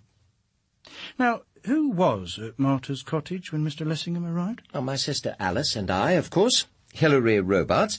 Mrs. Dennison, that's Meg Dennison, the housekeeper from the old rectory, and Commander Adam Dalgliesh. Oh, and the Blaney child. Teresa, I think she's called. She was helping my sister with the meal. Right, well, thank you, sir. Look, Inspector. I suppose there's no doubt about poor Christine Baldwin. She was murdered by the Whistler. No doubt at all, sir. Her hair was found with that of the other victims when he killed himself. Then isn't it fairly plain what happened last night? Surely this is what your people call a copycat murder. Oh, quite right, sir. And all those gory details were correct. Very clever. Very convincing indeed. If the Whistler had been alive to commit it. Just two differences, though. This murderer knew his victim. And this murderer is sane. Hello, Caroline. What's all this about? We've got the police on the premises. Chief Inspector Rickards and his sidekick. Do you think he'll want to interview all of us? Oh, anyone who knew Hillary. And that includes us, doesn't it, Jonathan? Well, yes, I suppose so. That's what I wanted to talk about. He's in with God Almighty at the moment. I'll have to get back before too long. I might be next on the list. Well? When he sees me, I propose telling him that you and I spent the whole of last evening together, from 6 o'clock till about 10:30. But Caroline... Shh! Obviously I need you to back me up. And it depends, of course, on whether anyone could disprove it. That's what we have to discuss. But we weren't. You're asking me to lie. Caroline, this is a murder investigation. It's terribly dangerous to lie to the police. They always find out. On Friday, you told me that your parents were going to spend Sunday night in Ipswich. I'll be all alone, Caroline. We'd have the flat to ourselves. You could come over. Oh, Caroline, I do love you. You will come, won't you, darling? Oh, I'd love to, Jonathan. You know I would. But I've got something I must do on Sunday. But I need you, Caroline. Don't you want to be with me? Look, what's just happened doesn't mean that we have to spend every second of our time together. I've told you that I love you. God knows I've shown it. Don't you believe me? Of course I do. Then just accept that I can't be with you on Sunday night. There'll be other times. Lots of them. Okay? Okay. Did your parents go to Ipswich? Yes, they went. So you were alone in the flat yesterday evening? Well, were you or weren't you? If anyone called or phoned, then obviously I've got to think of something else. No one called. I was on my own until after lunch. Then I went for a drive. What time did you get back? Did anyone see you garaging the car? Did you meet anyone when you got home? And what about the lights from the windows? I left the lights on. We always do when the flat's empty. Mother thinks it's safer. And I didn't get back till after dark. I wanted to be alone, to think about us. I drove to Blakeney and I walked on the marshes. I wasn't home till 11:15. Did you meet anyone on your walk? Only in the distance. I don't think they could recognise me, even if they knew me. Where did you eat? I didn't. Not till I got home. Well, that's all right then. We're safe. And no one spied on me in the bungalow. And no one would ring or call. No one ever does. Oh, I don't think I can do it, Caroline. I really don't. Not convincingly. This Chief Inspector Rickards, he'll know I'm lying. I'll look guilty, embarrassed. He'll expect you to be embarrassed. You'll be telling him that we spent the evening alone making love. And of course you'll look guilty. He'd find it more suspicious if you didn't. Don't you see, the guilt and embarrassment will make your story more convincing. The more embarrassed you are, the better. Look, all we need do is transpose the 2 nights. Friday night becomes yesterday. Don't fabricate, don't invent. Tell them what we did, what we ate, the food, the wine, what we talked about.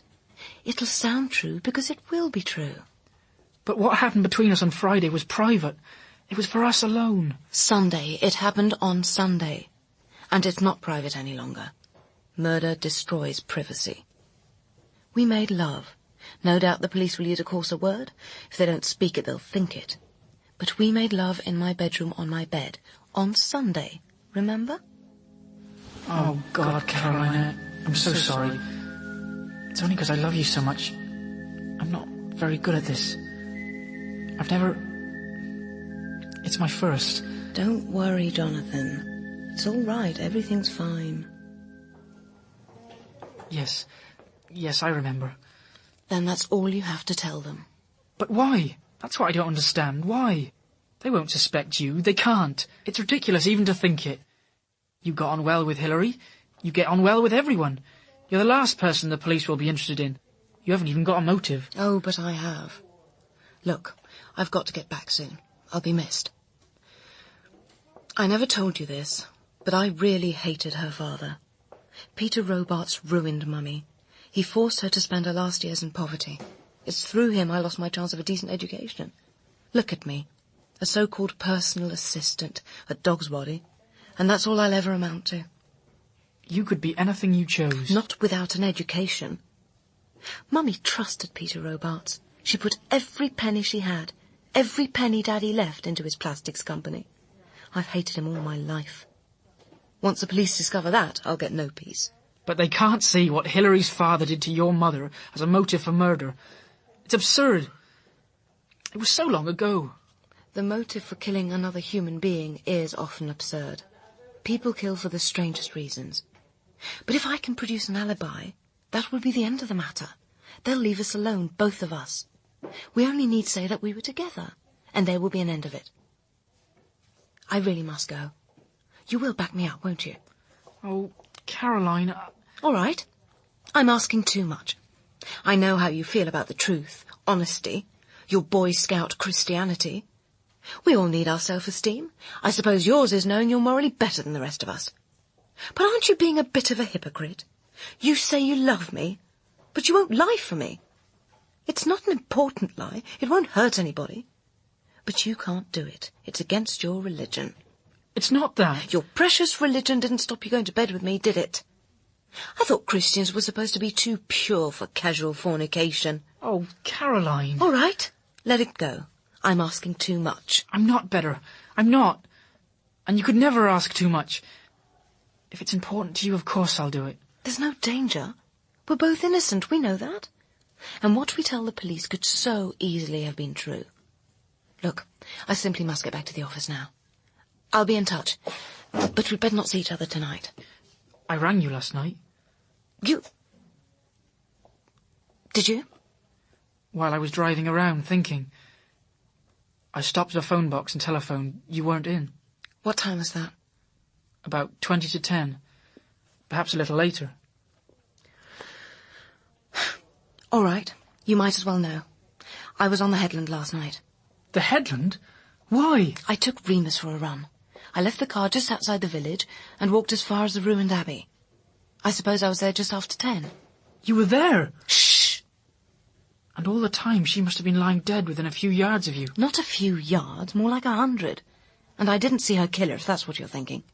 But someone might have seen you. It was bright moonlight. The headland was empty. And if the murderer was lurking in the trees and saw me, he's hardly likely to come forward. But it's not the happiest position to be in. And that's why I need an alibi. I wasn't going to tell you, Jonathan, but now you know. I didn't kill Hilary Robarts, but I was there. And I've got a motive. That's why I'm asking you to help. My darling, of course I'll help. I love you, Caroline. I won't let you down. You can depend on me.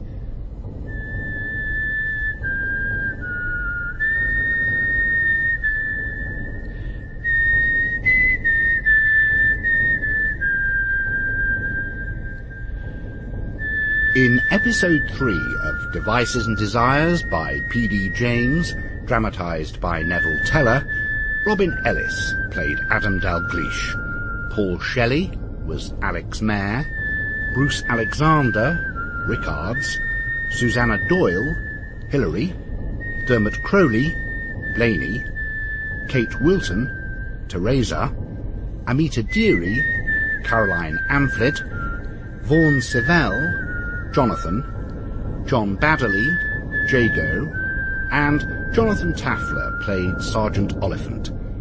Devices and Desires was directed by Matthew Walters as a Ladbroke radio production for BBC Radio 4. I wasn't going to tell you, Jonathan, but now you know. I didn't kill Hilary Robarts, but I was there. And I've got a motive. That's why I'm asking you to help. My darling, of course I'll help. I love you, Caroline. I won't let you down. You can depend on me. Devices and Desires by P.D. James, dramatised in 6 episodes by Neville Teller, with Robin Ellis as Adam Dalgliesh. Episode 4. Miss Amphlett, I understand that Dr. Mayer had a relationship with Miss Robarts. Dr. Mayer never confides in me about his private life. But you're his personal assistant. You'd be in a better position to know about such things than almost anyone else. I'm not concerned with his personal affairs in any sense of the word. This habit Miss Robarts had of swimming at night, did you know about that? Yes, a lot of people did. She kept up a regular routine well into the autumn. 9 o'clock every night. Except the night she went to dinner with Dr. Mayer and his sister. Last Thursday, wasn't it? Oh, well, I don't think she was obsessive about it. You knew about the dinner party? Miles Lessingham mentioned it. Now, let's turn to yesterday evening. Miss Robarts was killed some time after 7 o'clock. Where were you? At home, in my bungalow. I was there from about 6. Alone? No, Sergeant. I was with my boyfriend. And he is? Jonathan Reeves. When did he leave? About 10:30. And were you together all the time? All the time, Chief Inspector. All the time, Chief Inspector. Well, thank you, Mr. Reeves. We may ask you some more questions later. I understand. Thank you. He was jumpy as a cat cub. I think he's lying. Nah, not necessarily. Perhaps just frightened, embarrassed. Neither of them has an obvious motive, and there's no evidence that they knew the details of the Whistler's little habits. Unless this Lessingham bloke spilt the beans to Caroline Amphlett when he told her about Thursday's dinner party. Were you aware, Mr. Lessingham, of the relationship between Dr. Mayer and Miss Robarts? I thought it likely they'd been lovers. Did you know it had ended? I assumed so. Look, if you want details of Dr. Mayer's personal life, you'd better ask him yourself. I've enough trouble managing my own. But you weren't aware of any difficulties caused by the relationship? Resentment, accusations of favouritism, or jealousy, perhaps? Not from me, I assure you. My interests lie elsewhere. Did you like Hilary Robarts? No. Why not, Mr. Lessingham? Does there have to be a reason? There aren't many people I like, and she doesn't happen to be one of them. I found her overbearing and insensitive. It doesn't mean I wanted her dead. And how did you spend last night, Mr. Lessingham, from about 6 o'clock? I have a 30-foot sailing boat berthed at Blakeney. I often go sailing on a Sunday. I went out yesterday on the morning tide. I was out till nearly 10 at night. The chap who berths his fishing smack next to me saw me leave. There was no one around when I berthed. Do you carry a dinghy? Mm-hmm. An inflatable. And at the risk of exciting you, I have to say I also carried my collapsible bicycle. But I didn't put ashore either at Larksoken Headland or anywhere else. Not even to murder Hilary Robarts. This portrait of Miss Robarts, did you ever see it? We all did.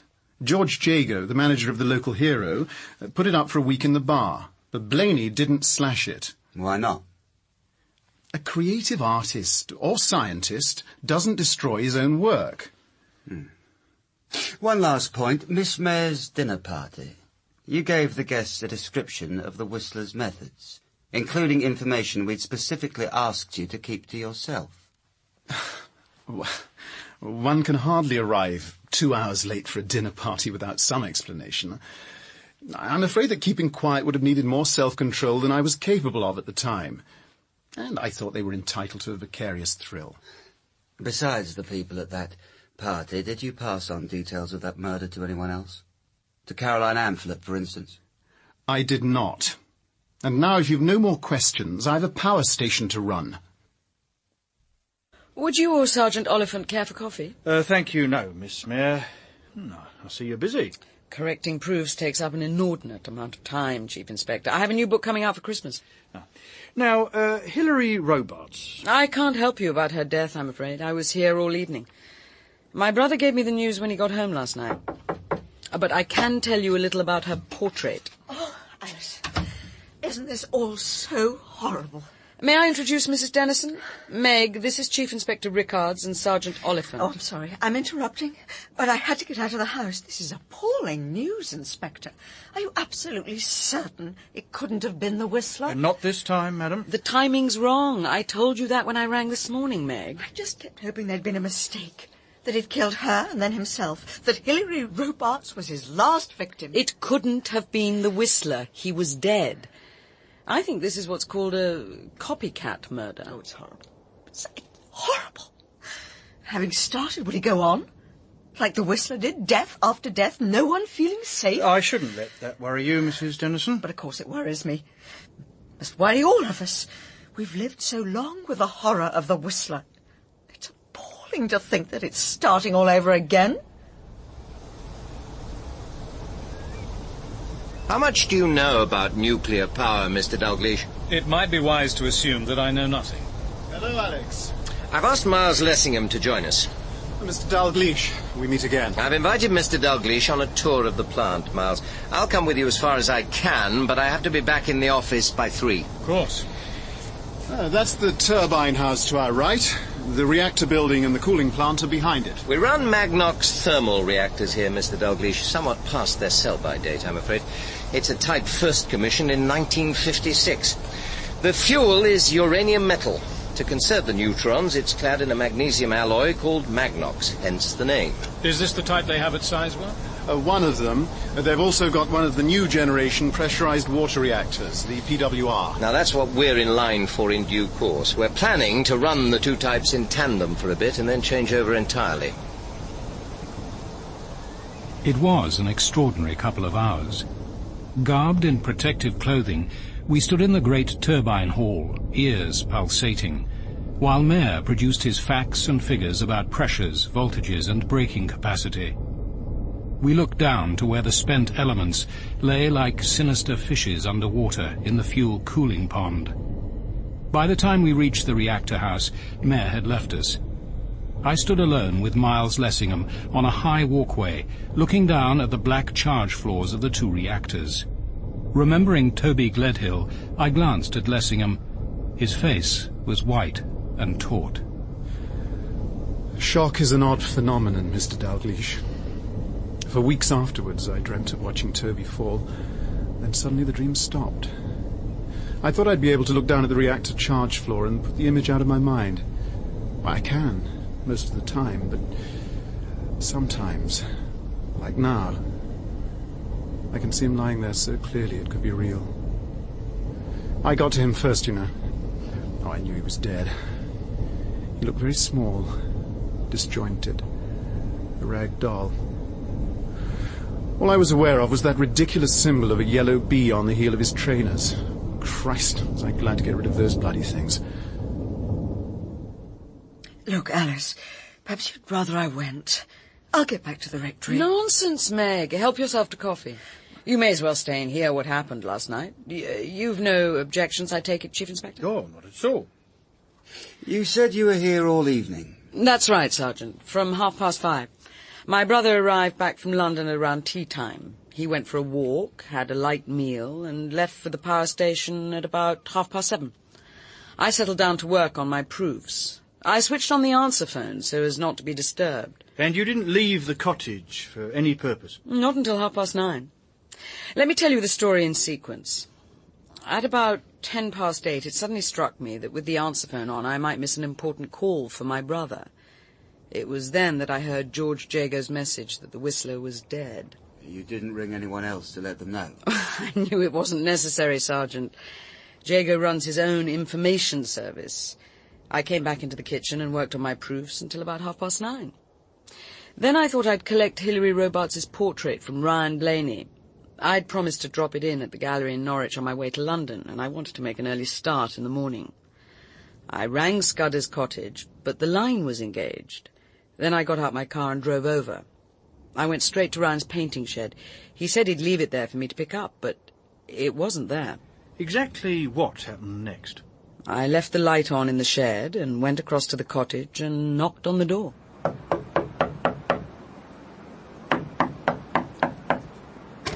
Who's that? What do you want? Mr. Blaney, it's Alice Mayer. I've come to pick up your portrait. Well, what's stopping you? It's in the shed. That's the point, Mr. Blaney. It isn't. Of course it's there. I assure you, it isn't. Left of the door, wrapped in brown paper. Did it myself. Come on, I'll show you.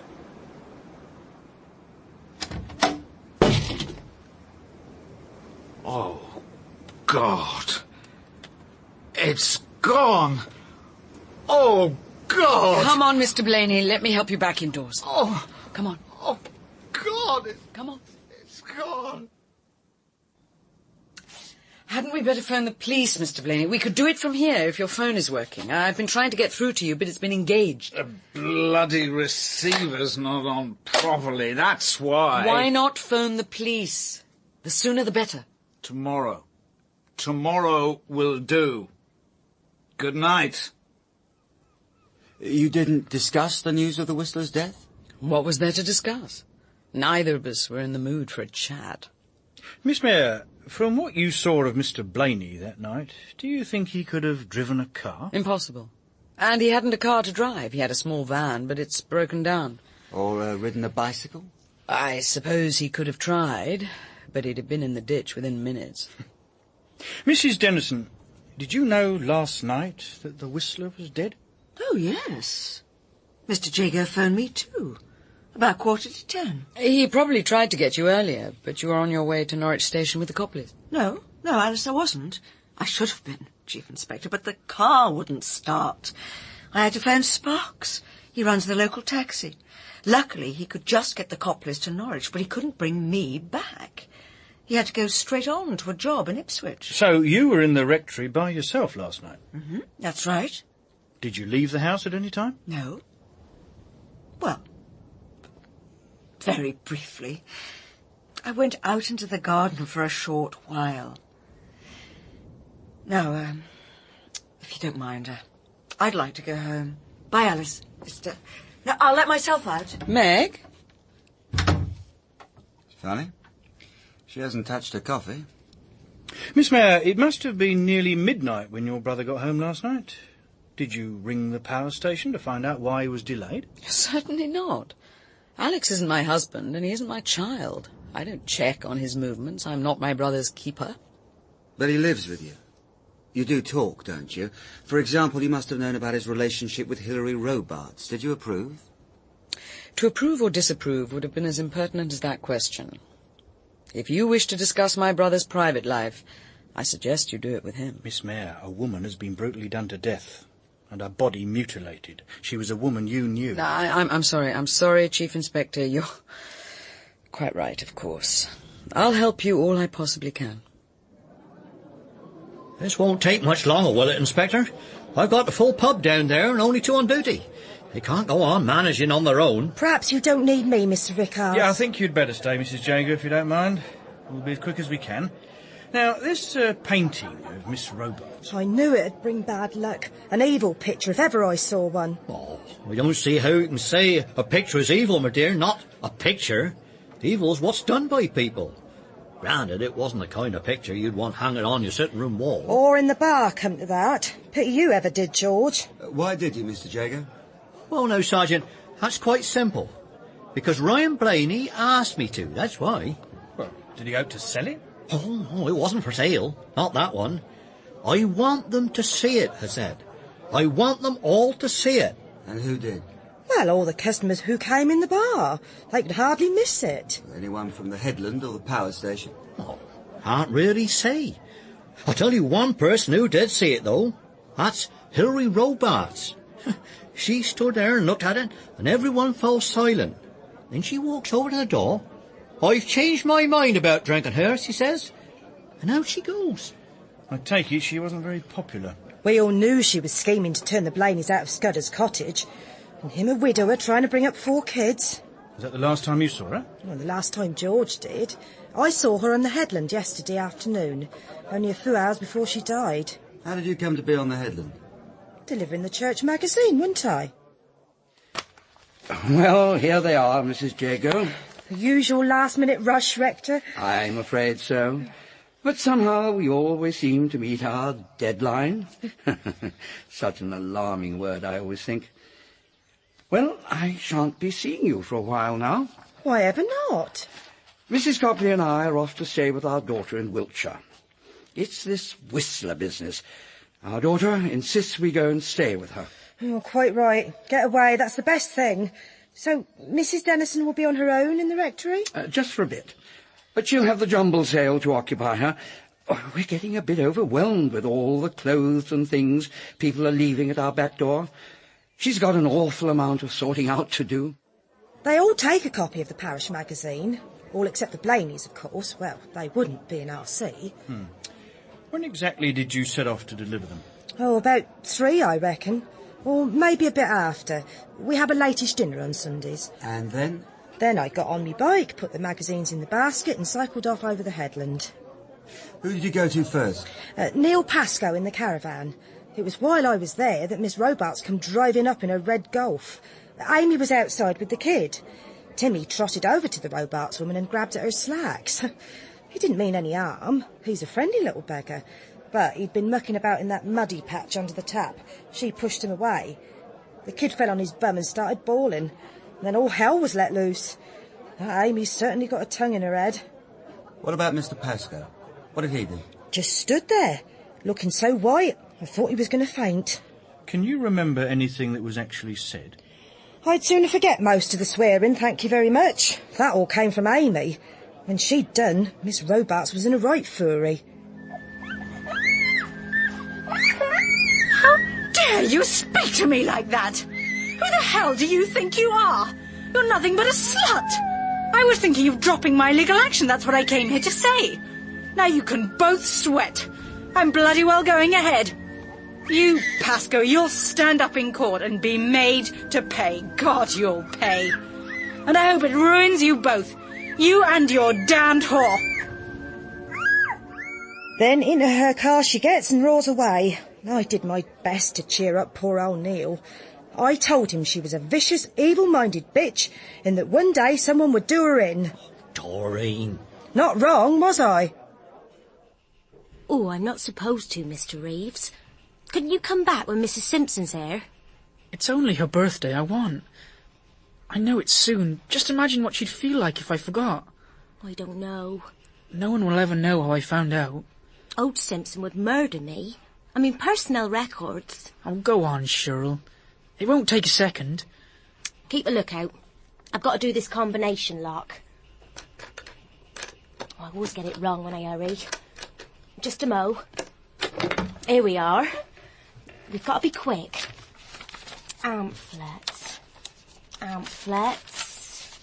Here it is. Oi, give that back. Just a minute. Name, place of birth, father, mother, home address. Where's birthday? There, the 14th of October. Now quick, let me get this back in the safe. It's a good thing you checked. What do you do to celebrate? If the weather stays good, you could always have a picnic on the boat. What boat, Shirley? We don't have a boat. Well, Caroline does. She bought Mr. Hoskins' old cabin cruiser. I know because my Uncle Ted saw the ad in the post office window in Lidset. But when he rang, Mr. Hoskins said it had been sold to Miss Amplet from Larksoken. Good God. When was all this? 3 weeks ago. She must be keeping it a surprise.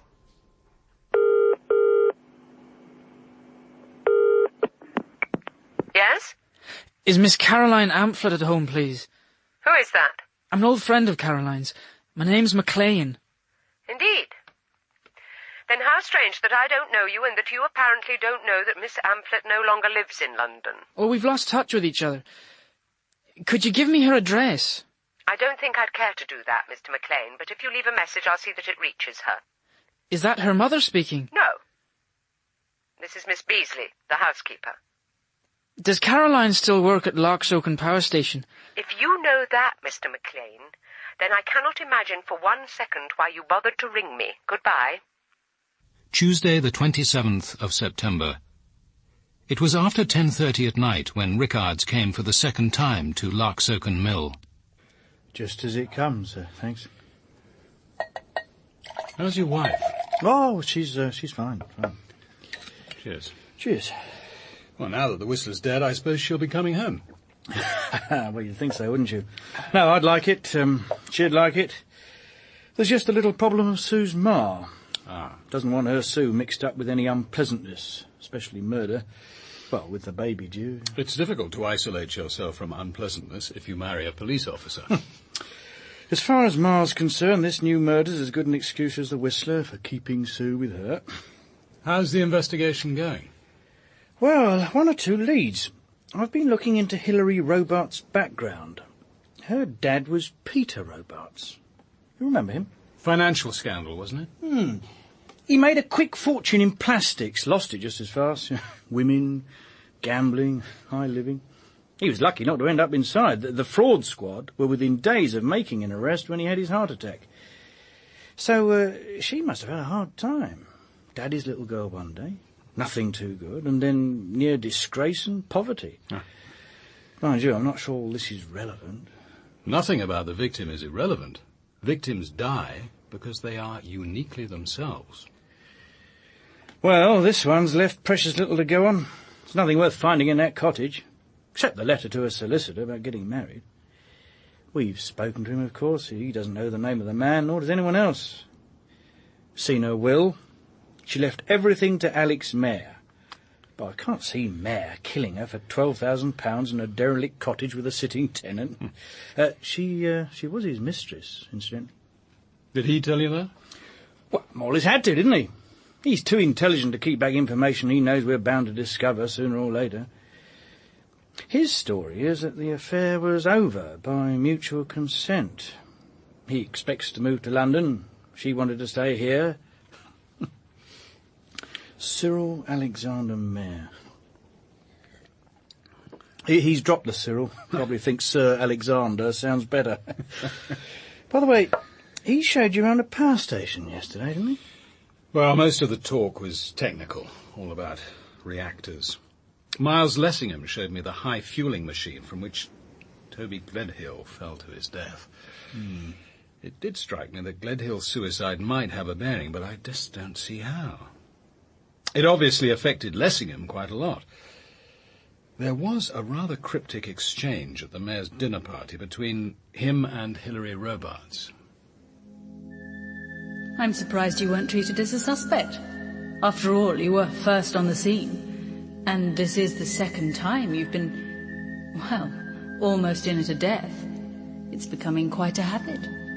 But there's a difference, isn't there? I had to watch Toby die, remember? And this time no one will even try to pretend it isn't murder. Ah, yes, the dinner party. I reckon that cosy little gathering is at the nub of this case. Something I wanted to ask you about that. That child, Teresa Blaney, exactly how much of the conversation about the latest Whistler victim did she overhear? Well, some of it, certainly. But I couldn't say how long she was in the dining room. So she could have heard about the cut on the forehead and the pubic hair. But would she have told her father about the hair? Would a young girl tell that to a man? Today's kids say anything to anyone. Well, to cast Blaney as chief suspect, I think you'd have to show beyond doubt that he knew the precise details of the Whistler's M.O. In any case, doesn't Blaney have an alibi from Miss Mayer? She says he was drunk and at home by 9:45. What about Teresa? Wasn't her story that she went to bed at 8:15 and came down just before 9 for a drink? That's what she said. But I'm pretty sure that child would confirm any story her dad chose to tell her. God, I hope to God it's not Ryan Blaney. Those kids have lost enough already. But, well, he's got the strongest motive of all. He certainly hated Hilary Robarts. Yes, and it's not only that she was trying to force him out of Scudder's cottage. It goes deeper than that. Something to do with his wife, maybe. Well, he seems to blame her for his wife's death. But didn't George Jago ring him up on Sunday evening? That's what Jago told me. He says he phoned at 7:30. Hello? Hello? Oh, it's Mr. Jago here, Teresa. Is your dad about? He's painting, Mr. Jago. He's out in the shed and he said I wasn't to disturb him. Oh, well, that's all right, but I got a very important message for him. Will you make sure he gets it as soon as it comes in? Yes, of course I will. Will you tell your dad the Whistler is dead? Killed himself just now over East Haven. Can you remember that? Of course I can, Mr. Jago. I'll tell him. That's what Jago told her. No mention of times, nor of the hotel. Blaney could have assumed the body was found in open country. East Haven's just down the coast. This is his chance. He can kill Robarts and everyone will assume that the Whistler has claimed his last victim and then done away with himself. Or what about the Slash portrait? I mean, are we safe in assuming that it isn't directly connected with the murder? Quite frankly, I can't see Blaney destroying his own work. Yeah, that portrait's a puzzle, I grant you. And if you believe Miss Mayer, the case against Blaney collapses anyway. She says she saw him at Scudder's cottage at 9:45 and that he was half drunk. Granted, he could have feigned that. But what he couldn't do was kill Hilary Robarts at 9:20 and get home by 9:45, not without the use of a car he didn't have. She's given him an alibi which I don't think you'll be able to break. But he hasn't given her one, has he? Her story is that she was alone in Martha's cottage until she left just after 9:30 to collect the portrait. And she has a motive. Hilary Robarts was her brother's mistress. Now, I know he tells us it was all over, but we've only his word for that. Suppose they'd planned to marry when he goes to London. Alice has devoted her life to her brother, unmarried. Why give way to another woman just when Mayor is about to achieve his ambition? The Mayors live quite separate lives. She's a highly successful writer, very much her own woman. Yeah, all right, but well, look, take another scenario. Suppose he's tired of Robarts and she's pressing him to marry her. Suppose she's making herself a nuisance. Emotional blackmail. Well, wouldn't Alice, Mayor, feel like doing something about that? Like devising and carrying out a singularly ingenious murder? Isn't that carrying sisterly devotion a bit far? Robarts could hardly blackmail him with the relationship itself, since neither was married and there was no scandal involved. And I can't see anyone coercing Alex Mayer into something he didn't want to do. Yeah, and if somebody tried, that might turn him vicious. True.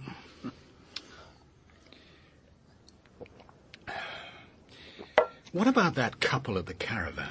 Well, the girl, Amy Cam, says Pascoe was out earlier in the evening but got back to the caravan by 9. Neil Pascoe's certainly got a motive. If Hilary Robarts had gone ahead with her libel action, it would have ruined him. And it's in Cam's interest to support his alibi. She's got herself very cosily fixed up with a kid in that caravan. Excuse me. Larksoken Mill. Olive hand. For you. Oh. Yeah, what is it? Thank you, Sergeant. Yep, good night. That footprint at the scene. It's been confirmed. It was the sole of a Bumble trainer, right foot, size 10. Bumbles are unique. They've got a yellow bee on each heel. You must have seen them. Well, as a matter of fact, I have seen one, and quite recently. Last Wednesday, the day I arrived, I took some of my aunt's clothes to the old rectory for the church jumble. They keep a couple of tea chests in the scullery, inside the back door, and people just leave their things. I saw the heel of a Bumble trainer among some other shoes. I think it's possible they were Toby Gledhill's. Lessingham told me that Toby was wearing Bumbles when he killed himself.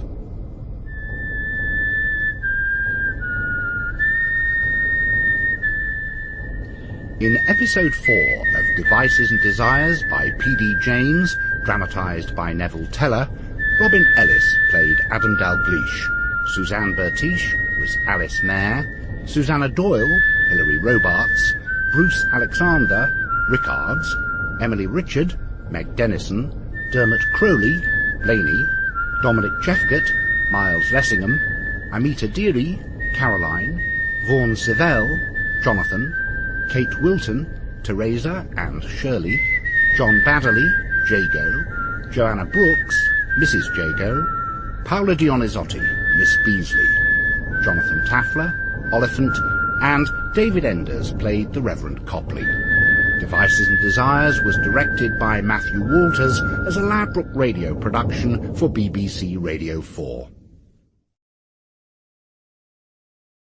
That footprint at the scene, it was the sole of a Bumble trainer. Now, Bumbles are unique. They have a yellow bee on each heel. You must have seen them. Well, as a matter of fact, I have seen one. Last Wednesday, I took some of my aunt's clothes to the old rectory for the church jumble. I saw the heel of a Bumble trainer among some other shoes. I think it's possible they were Toby Gledhill's. Lessingham told me that Toby was wearing Bumbles when he killed himself.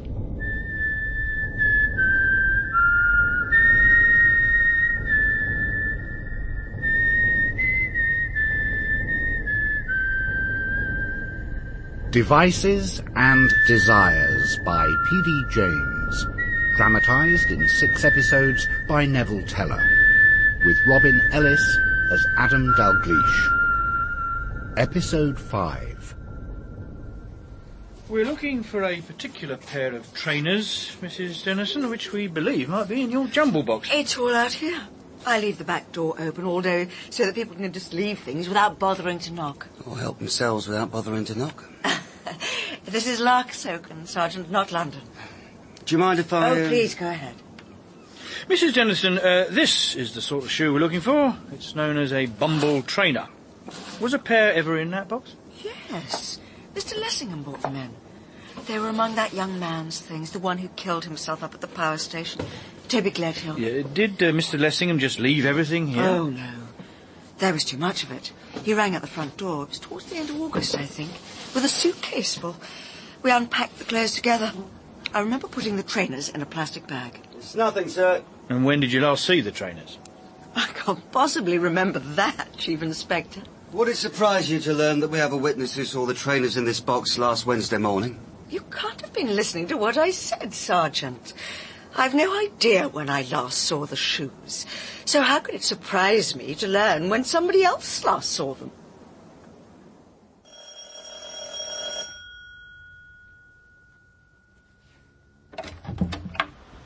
Yes?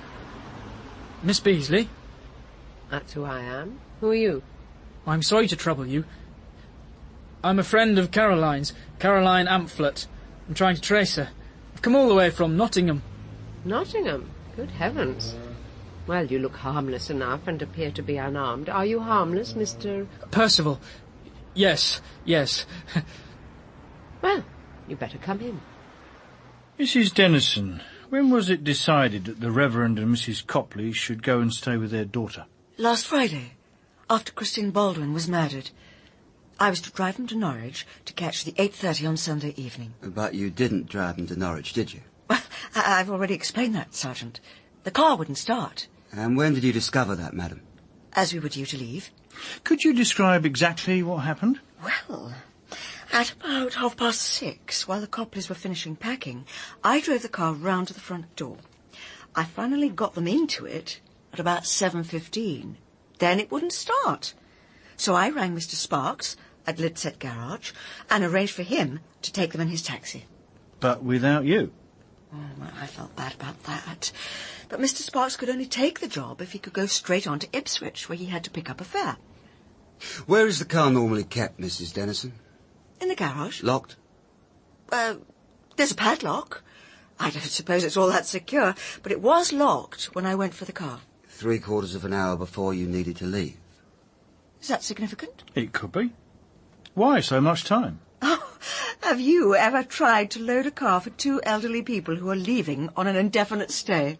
And while it stood there in front of the house, was it continually under your eye? Of course not, Chief Inspector. I was busy checking that the Copleys had everything they needed. Are you suggesting someone sabotaged it? Well, that would be a little fanciful, wouldn't it? This is Larksoken, not London. I agree. So, Mr. Sparks came in his taxi, and after that you're on your own. And when at 9:45 Mr. Jago rang from the local hero to tell you that the Whistler's body had been found, what did you do then? Well, by then the Copleys were well on their way. I rang their daughter and told her, and she said that since she'd made all the arrangements, they might as well stay for a week. Mrs. Dennison, one of my officers has seen Mr. Sparks. He was anxious to reassure you that the Copleys were safe on their way, and he rang you on his car phone at about 9:15. But he could get no reply. I must have been in the garden. It was a beautiful moonlit night. I didn't want to stay in the house. Even with the Whistler, as you thought, still at large? You went no further than the garden? I did not, Chief Inspector. Yet you didn't hear the telephone? It's a very large garden. But it was a very quiet night, madam. So you're a friend of Caroline's? You surprised me, I'm afraid I've already forgotten your name. Percival. Charles Percival. I met Caroline in Paris the year before last. We went round the Louvre together. She gave me her address, but I lost it. How careless. So you waited all this time and then decided to trace her. Why now, Mr. Percival, when you have controlled your impatience for the last 2 years? Well, I happened to be in London. I'm down from Nottingham. I looked up Amphlett in the telephone directory. It was impulse, really. Well, as you see, she's not here. In fact, she hasn't lived here since she was 17. And as I'm only the housekeeper, it's hardly my place to hand out information about the family's whereabouts to casual callers. I'm sorry I've offended you. I was just hoping to see her, or her mother. You haven't offended me, Mr. Percival. But I'm afraid you can't see Mrs. Amphlett either. She goes to Italy in late September, and then flies to Spain until the spring. I'm surprised Caroline didn't tell you. As you know, a wealthy woman needn't endure the English winter. But I thought Caroline told me her mother was poor, that she lost all her money investing in Peter Robart's plastics company. Caroline could have told you nothing of the sort. Her mother inherited a fortune when she was 21, and she's never lost a penny of it. It was my small capital, £10,000, in case you're interested, which was unwisely invested in the schemes of that shark. But Caroline would hardly confide my personal tragedy to a stranger. She did talk of you. That's how I knew your name. Did she indeed? You do surprise me, Mr. Percival. Although, as I was her nanny... ridiculous expression, you could say I brought her up. Unfortunately, the Amflets have never valued their daughters. Her brother was killed in a car crash when he was 15. Caroline survived without a scratch. Her parents never forgave her. They made it plain the wrong child had been killed. Caroline's father was in the army, wasn't he? A brigadier, correct. And now I expect you'll want to be on your way. Well, if you don't think you can give me Caroline's address... I'm afraid not. If you care to leave a letter, I'll see it gets to her. You can write a note at that bureau. Oh, thank you. I think I'll write later. I'll post it to this address if I may. As you wish. Caroline's old friends are suddenly very anxious to get in touch with her. You didn't phone on Tuesday, did you, Mr. Percival? No. No. He didn't sound like you. Scottish, possibly. Whereas your voice is without character or distinction. This way, Mr. Percival. Your visit may have been less productive than you hoped, but I expect you got what you came for.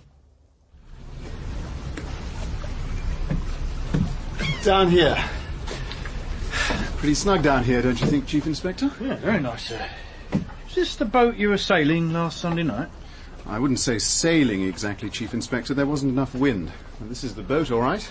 I'd like you to take a look at these trainers, sir. You ever seen a pair like these? Of course I have. They're Bumbles. Toby Gledhill had a pair. After he killed himself, his parents asked me to clear out his clothes. They were among his things. Actually, they were brand new. He bought them about a week before he died. He only wore them once, on the day he committed suicide. And what did you do with them, Mr. Lessingham? I took them with the rest of his clothes to the old rectory for the next church jumble sale. I read about Dr. Gledhill's suicide, of course. They said he had a great future ahead of him. He was a creative scientist, Chief Inspector. Brilliant. A mayor will confirm that if you ask him. He's due to publish their long-awaited joint study before he leaves. Toby was only 24. He could have become anything. It's no use trying to explain Toby to you. You wouldn't understand. Oh, are you sure about that, Mr. Lessingham? Very sure. So why don't we keep it simple, huh? Stick to the facts. He was an exceptional person. He was clever, he was kind, he was beautiful. If you find just one of those qualities in a human being, you're lucky. If you find all three... I was in love with him. He knew, because I told him. He wasn't in love with me, and he wasn't gay. Not that this is your business, but if you're determined to be interested in Toby, you may as well get it right. I appreciate your frankness, sir. So you didn't have a sexual relationship with him? What the hell has that to do with Hilary Robart's murder? Well, possibly nothing at all, in which case the information will be kept private. We spent one night together 2 weeks before he died. As I said, he was kind. It was the first and the last time. Did Hilary Robarts know about this? What possible relevance... All right, Sergeant. It's your job to do the scavenging. As it happens, yes, she knew. She found out by one of those 1 in a million chances. She happened to take a day's leave on that particular day, and she happened to drive past my house on that particular morning. Toby and I were leaving. It was just after 7:30. Did she talk to Dr. Gledhill about it? Oh, yes, Sergeant. She spoke to Toby, all right. That's the reason he killed himself. Are you suggesting she blackmailed him? I'm suggesting he was unhappy and uncertain about every aspect of his life, personal and professional. She knew that and used it. But you can give us no concrete evidence of her responsibility for his death? He spoke to me that day. He said, "Tell Hilary she doesn't have to worry. I've made my choice." So you have a motive for her murder, sir? Damned right. But I didn't do it. And you'll find no concrete evidence that I did.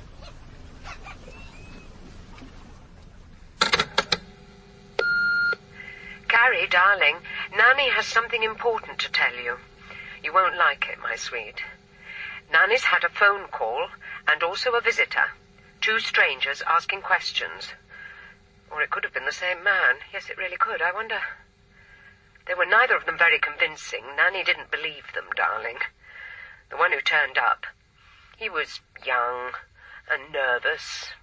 Mind you, that might be just the kind of person they would send to put Nanny off her guard. They know how to select the right man for the job. We know that, don't we, my sweet?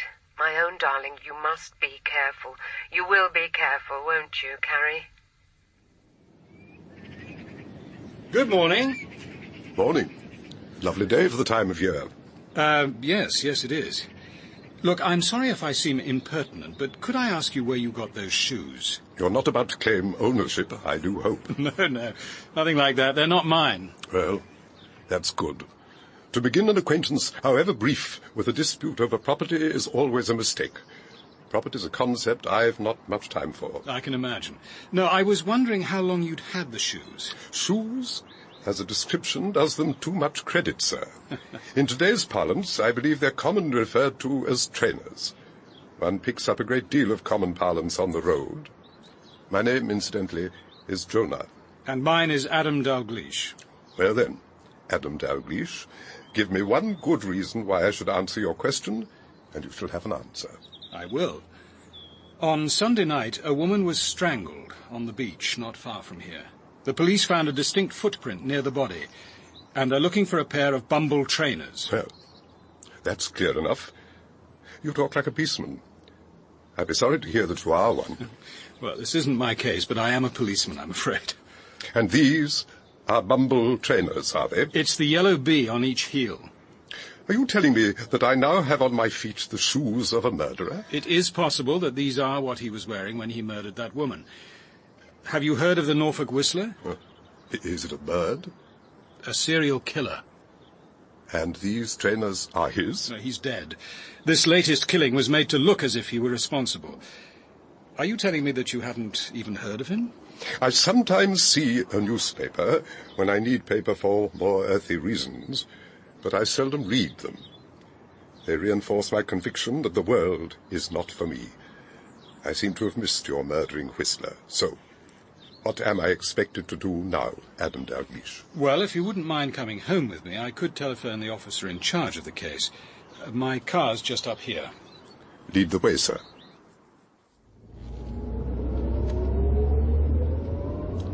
Very nice. You must be a very superior type of policeman. A commander in the Met. Ah, I'm impressed. If you care to exchange those trainers, I should be able to find a pair of my shoes to fit you. It's not really my business, but how did you come by the trainers? They were bestowed on me. Bestowed on you? Sometime on Sunday night.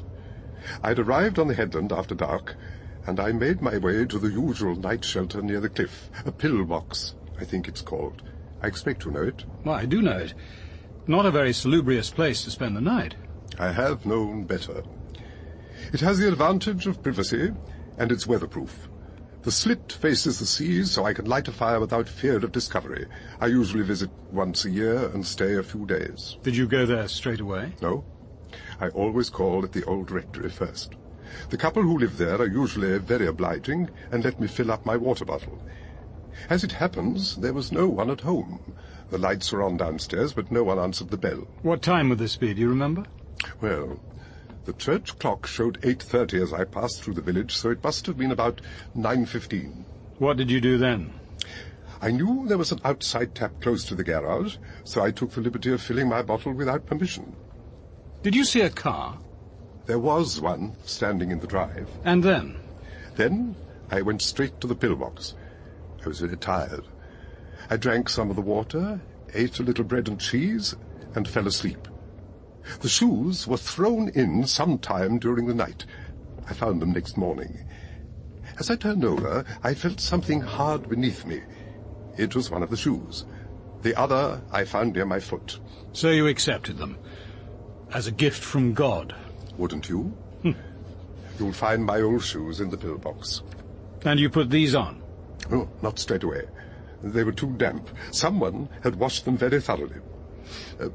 By the way, you ought to know what manner of man you are inviting under your roof. Well, I should certainly be interested to know something about you. You've heard of remittance men? The black sheep of the family, sent off to the colonies on an allowance, provided they never return. I, sir, am a modern example.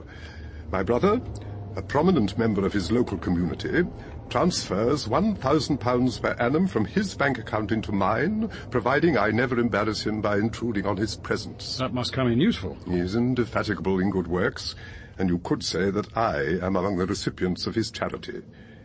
He has been honoured by Her Majesty. An OBE merely, as yet, but he has hopes of higher things, I'm sure. And how long have you been living this life? Nearly 20 years now, sir. And I can honestly testify that a man who is free of all human desires except to eat, sleep, and walk, that man is truly free. And you really have no other desires? Drink? Women? If by women you mean sex, then the answer is no. I am escaping, sir, from drink and sex. Then you are on the run from something. I could argue that a man on the run is never entirely free. And I could ask you what you are escaping from on this lonely headland. If from the violence of your job, you have been singularly unlucky. And now that same violence has touched you. I'm sorry. A man who lives with nature is used to violence and is companionable with death. Nevertheless, it may prove to be an ill day for me when I met you, Adam Dalgliesh. But a good day for justice. Ah, justice. Is that the business you're in? Too late, I fear. This planet Earth is hurtling towards its destruction. A failed experiment. You think so? Ah. You smile. So this tramp is mad after all. I needn't take him seriously. No, my mind agrees with you. But my heart is more optimistic. At least I shall die as I have lived. In the nearest dry ditch. And wearing my shoes.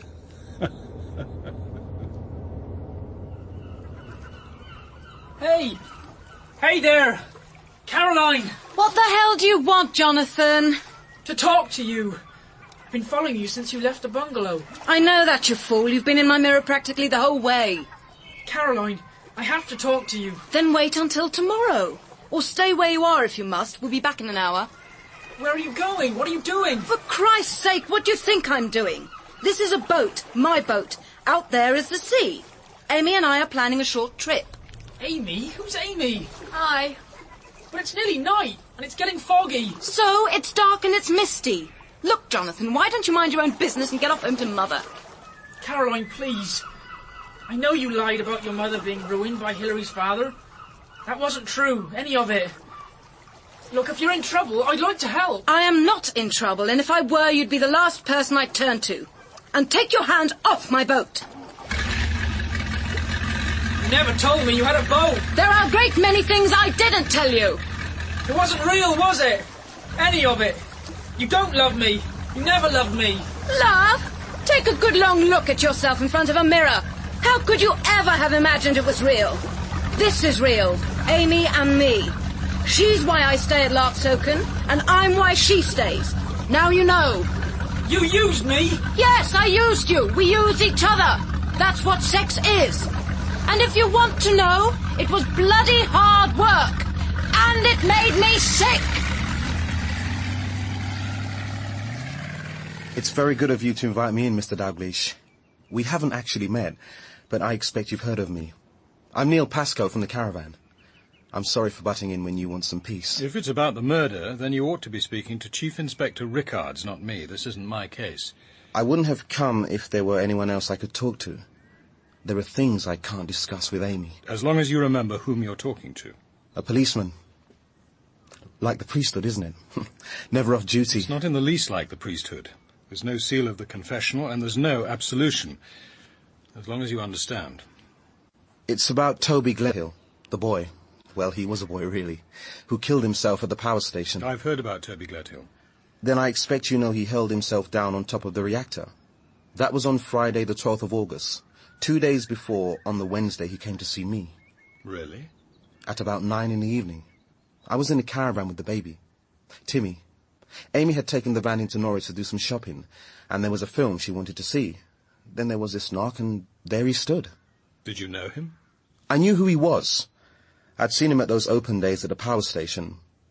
I couldn't think what he wanted, but he said he had something important to say to me. I suggested we take a walk along the shore. I lifted Timmy out of his cart and put him into the backpack, and we set off. I'll come straight to the point, Mr. Pascoe. You're running people against nuclear power. And your living depends on nuclear power. We can't have all that much to say to each other. That's just what I want to talk about. I've come to the conclusion that nuclear power is too dangerous to use. Are you serious? Deadly. Until we've solved the problem of radioactive waste, I believe we oughtn't to build any more nuclear power stations. It's not only dangerous, it's corrupting. What's brought you to this conclusion? A number of things. Chernobyl, for one. But there's something else that's helped. Some research I'm doing.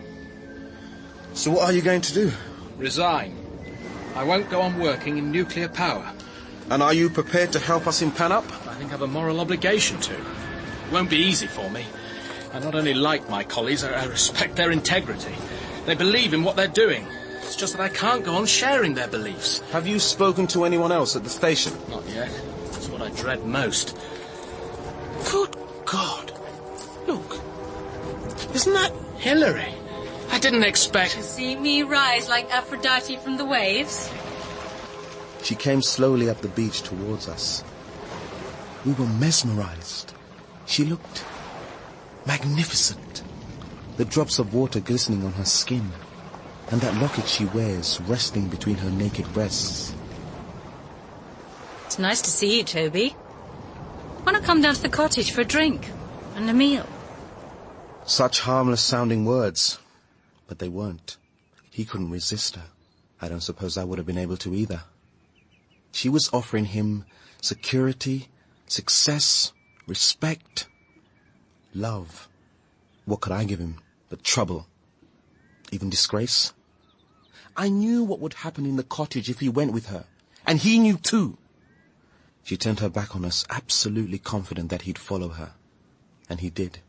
2 days later, he killed himself. If it hadn't been for that meeting on the beach, I think he'd be alive now. He just couldn't take any more. Why are you telling me this? Because I'm not sure if it's relevant. Something Rickard should know about. They're both dead. How can he help catch Miss Robarts' killer? Of course it's relevant. You're suggesting that she was blackmailing Toby Gledhill into staying in his job. If she could try that on one person, she could try it on another. Someone who might strike back. Pascoe's description of Hilary Robarts walking out of the sea had been remarkably vivid, but one detail was wrong. I remembered Mayor's words as he stood looking down at the body. That locket round her neck. I gave it to her for her birthday 3 weeks ago. Hilary Robarts was murdered on Sunday the 25th of September. Pascoe had undoubtedly seen her walking out of the sea with the locket resting between her naked breasts, but it couldn't have been on the 10th of August, so it must have been on some other occasion. Who was that creep? Just a man from Larksoken. His name's Jonathan Reeves. He's not important. Why'd you tell him all those lies? We're not lovers. Because it was necessary. What does it matter anyhow? It matters to me. I'm going to find him and tell him the truth. That's the one thing you won't be able to do, I'm afraid. Why not? Because we're not going back. What the bloody hell are you talking about? You said we'd be gone about an hour. You said we were going to meet some comrades offshore and get new instructions. We're not going back. Get that through your thick head. When I recruited you in that London squat, I didn't tell you the truth. I didn't know how far I could trust you. Anyway, I didn't know the whole truth myself. That's the way the operation works. What truth? I've got to get back to Timmy. Operation Birdcaw's nothing to do with animal rights. Threatened whales, sick seals, abandoned dogs, and all the other spurious miseries you agonize over. It's something far more important. It's to do with human beings and their future, with how we organise our world. Turn the boat round. We've got to go back. Oh, no. We've still got a long way to go. We're meeting them at a precise spot. I hope this mist doesn't thicken. Who? Who are we meeting? I don't know their names. We are all of us told only as much as we actually need to know. But my instructions were that if Operation Bird Call was blown, I was to ring a number and activate the emergency procedure for getting me out. That's why I bought this boat. I made sure it was always ready. I was told precisely where they'll pick us up. Then they'll get us into Germany, provide false papers, a new identity, and get us work. Not for me, they bloody won't. They're terrorists, aren't they?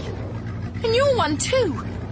You're a bloody terrorist. And what else are the agents of capitalism? What are the armies, the police, the courts? What are the multinational corporations who keep 3/4 of the world's population poor and hungry? Don't use words you don't understand. And don't you patronise me. I understand what a terrorist is. What were you planning to do, for Christ's sake? Sabotage the reactor? Release all that radioactivity? Kill everyone on the headland? Kill Timmy? We wouldn't need to. The threat would be sufficient once we'd taken over the power stations. Stations? How many? Where? One here, one in France, one in Germany. We don't need armies to change the world. All we need are a few trained, intelligent comrades. Much more cost-effective in human life than the militaristic industry of death in which my father made his career. Oh, God, take me back. I want Timmy. I want Neil. I can't do that, Amy. And if you didn't want to be part of all this, why did you kill Hilary Robarts? What? Do you think we wanted a murder investigation centred on Larksoken? Are you out of your mind? I didn't kill her. Then who did?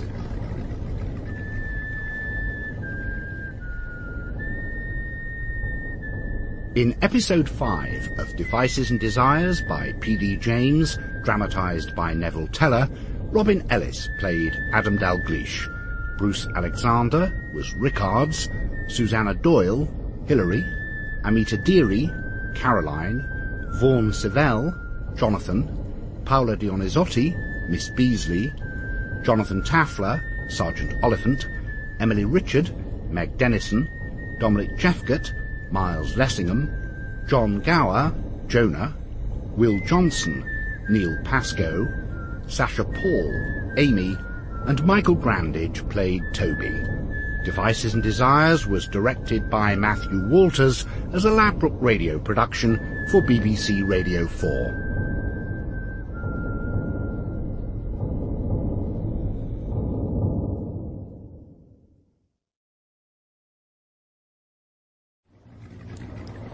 What were you planning to do, for Christ's sake?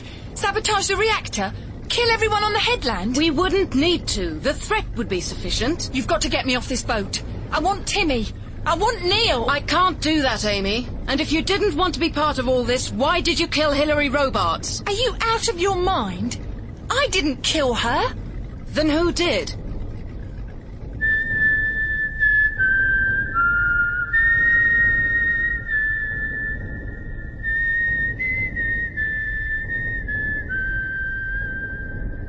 Devices and Desires by P.D. James, dramatised in 6 episodes by Neville Teller, with Robin Ellis as Adam Dalgliesh. Episode 6. I thought it was you who killed her. Me? Why should I kill Hilary Robarts? Because she'd found out about Operation Bird Call. Isn't that why you're running? But that's nothing to do with the Robarts woman. She didn't find out, but somebody did. Somehow the security services got a lead and started checking up on me. That last postcard you hid in the Abbey ruins, it was put back the wrong way. Someone had read it, and they've been sniffing around my mother's flat. My old nanny still lives there, and she rang to tell me. They've checked up twice, once by phone, and then someone called round. I didn't wait after that. I sent the signal to say I was getting out. But suppose you're wrong. What will they do, the people you work for? You've blown Operation Bird Call. It'll make no difference in the long run. What have you done about your dog? Did you feed him? Leave him water? Of course not. This has to look like an accident. They've got to believe we're lesbian lovers who went for an evening boat trip and were drowned. They've got to find Remus hungry and thirsty. They may not start looking till Monday. He'll be frantic. You heartless bloody bitch. Dogs, whales, seals, is that all you can think about? You couldn't have believed we were going to all that trouble over a few butchered seal pups. I want Timmy. I want my baby. Won't your parents take him? You crazy. I told you my stepfather knocked me and my mum about. When he started on me, I walked out. You think I'd let that pig have Timmy? Well, there's Pasco. By the way, are you sure he knows nothing? Of course he doesn't. Neil and I weren't even lovers. This is the place.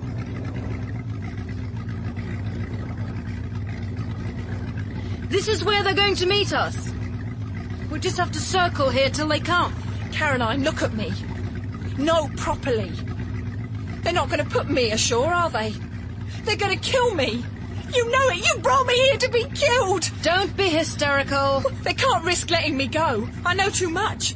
Caroline, you must help me. What you're saying is ludicrous. Is it? But it isn't only me. It's you too. Think about it, Caroline. They won't want you either. You were only useful to them while you worked at Lark Soken. Now you're a liability, the same as me. What can you possibly do for them now that would make it worthwhile supporting you, setting you up with a new identity? And if MI5 are really onto you, you'll be a constant danger to them. A boating accident without bodies, who's going to believe that? No, the only way to put MI5 off the scent is for those bodies to be washed up on some beach somewhere. Caroline, can't you see? They need us both dead. Go back. It isn't too late. If they find us, we haven't enough power to outrun them. Our only chance is to put out the lights, lie silent, and hope they won't find us in the mist. Listen. Isn't that... Oh, God. Can't we get back to the harbour? There isn't time. It's more than 10 miles. They'd overtake us easily. The fog's our only chance. They've seen us. Caroline, help me. They're coming straight at us. Oh, my God. I'm sorry, Amy. I'm sorry. Timmy.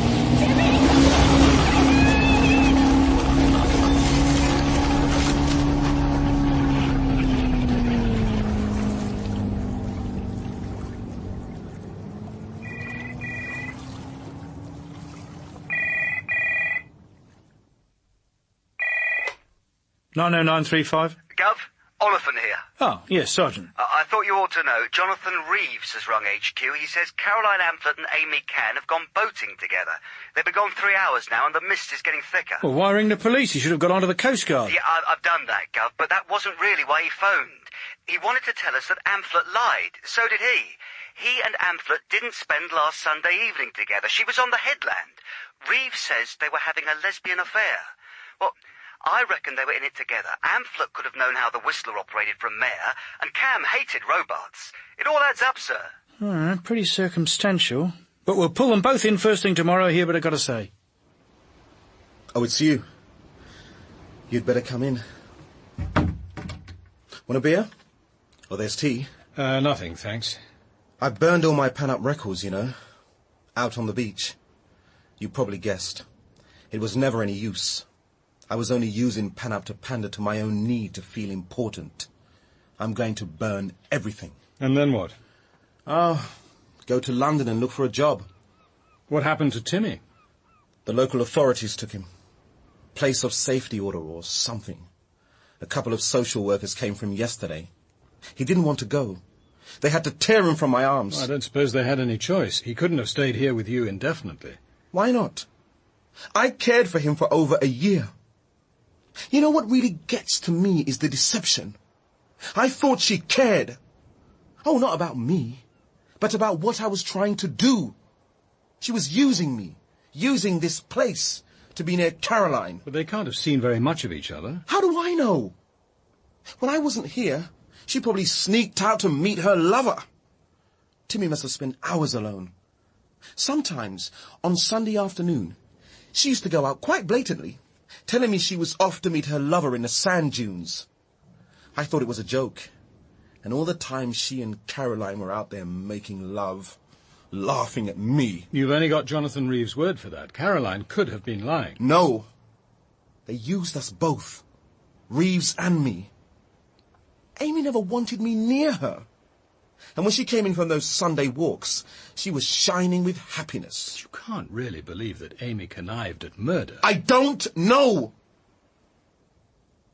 That's what I'm telling you. I never really knew her. And I'm in such a muddle. Anger at what she did to me. Grief that she's dead. I didn't think you could be angry and grieving at the same time. Oh, yes. Anger and grief, all mixed up together. It's the commonest reaction to bereavement. Good afternoon, Mr. Dalgliesh. Coffee, Adam? Thank you. 3 pairs of eyes had turned on me as I walked into the oak-panelled room. I'd met 2 of those present earlier that day, following an urgent phone call from MI5. Clifford Sowerby, immaculate in his pinstripe, was standing against the fireplace. Bill Harding, tall and tweedy, struggled out of his easy chair and busied himself with drinks. The third, whisky glass in hand, was Alex Mayer. Well, and how do things stand now? You can relax. Pascoe believes the official line. That the 2 girls were lovers, they went for an unwise boat trip together, and were accidentally run down in the fog. He won't make any trouble. His capacity for troublemaking seems to be over. And Cam left nothing incriminating in the caravan? I helped Pascoe destroy what was left of her life. We carried everything down to the beach and made a bonfire. While he was busy feeding the flames, I made a fairly thorough search. There was nothing there. Good of you to do this, Adam. Obviously we couldn't use Rickards. He knows nothing of the security angle. I'm not ambivalent about terrorism. You asked me to do something, and I did it. I still think you should put Rickards in the picture, but that's your business. What's Ricard's view of the murder? He seems to believe that Cam and Amphlett were in it together. He's probably right. On what evidence? And since he's not allowed to know that one of them at least is a suspected terrorist, where's the motive? Oh, come off it, Adam. Amy Cam hated Robarts. We know they had a screaming match that Sunday. And what about the libel action? That would have ruined Pascoe. No, Cam wanted Robarts dead, and Caroline Amphlett killed her. That's what everyone will believe. So here's a mother so outraged by a minor assault on her child that she avenges it with murder. And that same mother leaves the baby alone in a caravan while she goes sailing with her girlfriend. Won't Rickards find that a little difficult to reconcile? Luckily, we're not required to find out how he squares that particular circle. Anyway, Adam, there is a possible motive. Robarts might have come to suspect Caroline Amphlett. You did say she was conscientious, didn't you, Mayor? And somehow Amphlett could have found out. Yes, Hilary was conscientious, but I doubt whether she was conscientious enough to detect a conspiracy which had eluded me. Well, it would clearly suit you to get the case closed, I see that. But if I were the investigating officer, the file would stay open. Then let's be grateful you aren't. What about Ampflett's house? Did your people find anything there? Clean. No radio, no documents. If Amphlett did intend to do a bunk, she cleaned up efficiently before she left. OK, suppose she was getting out. Why was she in such a panic? If she'd killed Robarts and thought the police were getting close, that might explain it, but they weren't getting close. Their own side could have killed them both. After all, once the Lark-Soken plan was obsolete, they were expendable. What were the comrades going to do with them, for God's sake? Well, it could, of course, have been a genuine boat trip and a genuine accident. Is there any evidence that it was an accident? Has any ship reported bow damage in the fog, a possible collision? None so far. And you, Mayor? You never had the least suspicion about Amphlett? None. I was surprised, a little irritated even, that she chose not to stay on as my PA, and even more so at the reason she gave. Jonathan Reeves was hardly the man I thought she'd have chosen. Did you ever see the other girl, Amy? I'm told she did visit the power station on one of the open days. I don't suppose you remember her? I did see her once, I think. Blonde hair. Pretty. Amy, you're fantastic. I can't stop thinking about you. You can stop thinking right now and try some action. Oh, Amy, my love. What will happen to the child, incidentally? Taken into care, I suppose. He'll probably end up fostered or adopted. Do they think, these people, ever? Rootless, adrift, no background, no faith. And then when they do find something to believe in, what do they choose? Violence, hatred, murder. That girl Amphlett didn't even have the excuse of poverty. She had it all. We know what she had. What we can't know is what she didn't have. And what did they expect to do with Larksoken if they did take it over? The fact remains that they didn't. They couldn't have done. And it's our job to see that they never can. What extraordinary people they are. I wonder how they got on to Caroline. Almost certainly a tip-off from the security services in Germany. And now they'll be dusting down the furniture, I suppose, checking for fingerprints. They've got one thing wrong, though. A physical relationship between Amy and Caroline? That's nonsense. Quite. I haven't congratulated you yet on your new job. Thank you. All this has somewhat taken the guilt off the gingerbread, but it's still the most important job I'm ever likely to hold. So you think we still have a killer alive on the headland? Don't you? Daddy? What is it, Teresa? Am I going to die? No, of course not. It's only appendicitis. Daddy, I want to see Father McKay. Tomorrow, after the operation. Now lie still, darling. I want him now, Daddy. There's something I have to tell him. Tomorrow, Teresa. Can I tell you?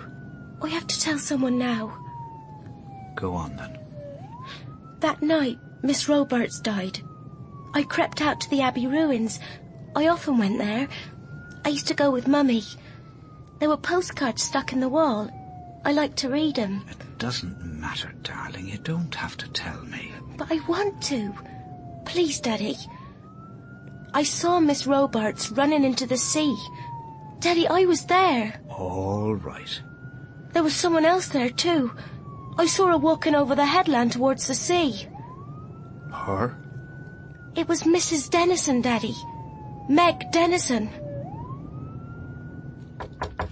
Come in. Oh, it's you, Meg. I wonder if I could talk to you privately for a few minutes, Mr. Copley. As a priest. Of course, my dear. Richter, if we're faced with a decision, a dilemma, how do we know what's right? Our conscience will tell us, if we will only listen. The still small voice, like the voice of God. Not like, Meg. Conscience is the voice of God. It's the voice of the Holy Spirit that dwells inside each one of us. Yes, but how can we be sure that what we're hearing isn't the expression of our own subconscious desires? The devices and desires of our own hearts? Mightn't our conscience be telling us what we most want to hear? All I can tell you is that I haven't found it so. Conscience has usually directed me against my own desires. But even if my conscience tells me what is right, suppose I cause harm, even danger, to someone else if I obey it. Meg, my dear, our responsibility should begin and end with doing what we know is right. The consequences we must leave to God. It's not in our power to control the results of what we do or decide not to do. That is to set ourselves up on a par with God. No, my dear, our task is to do what we believe to be right. Yes, I see. You've been very helpful.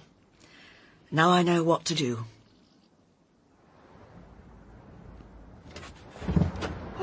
Meg, good to see you. Hello, Alice. What a day. Are you alone?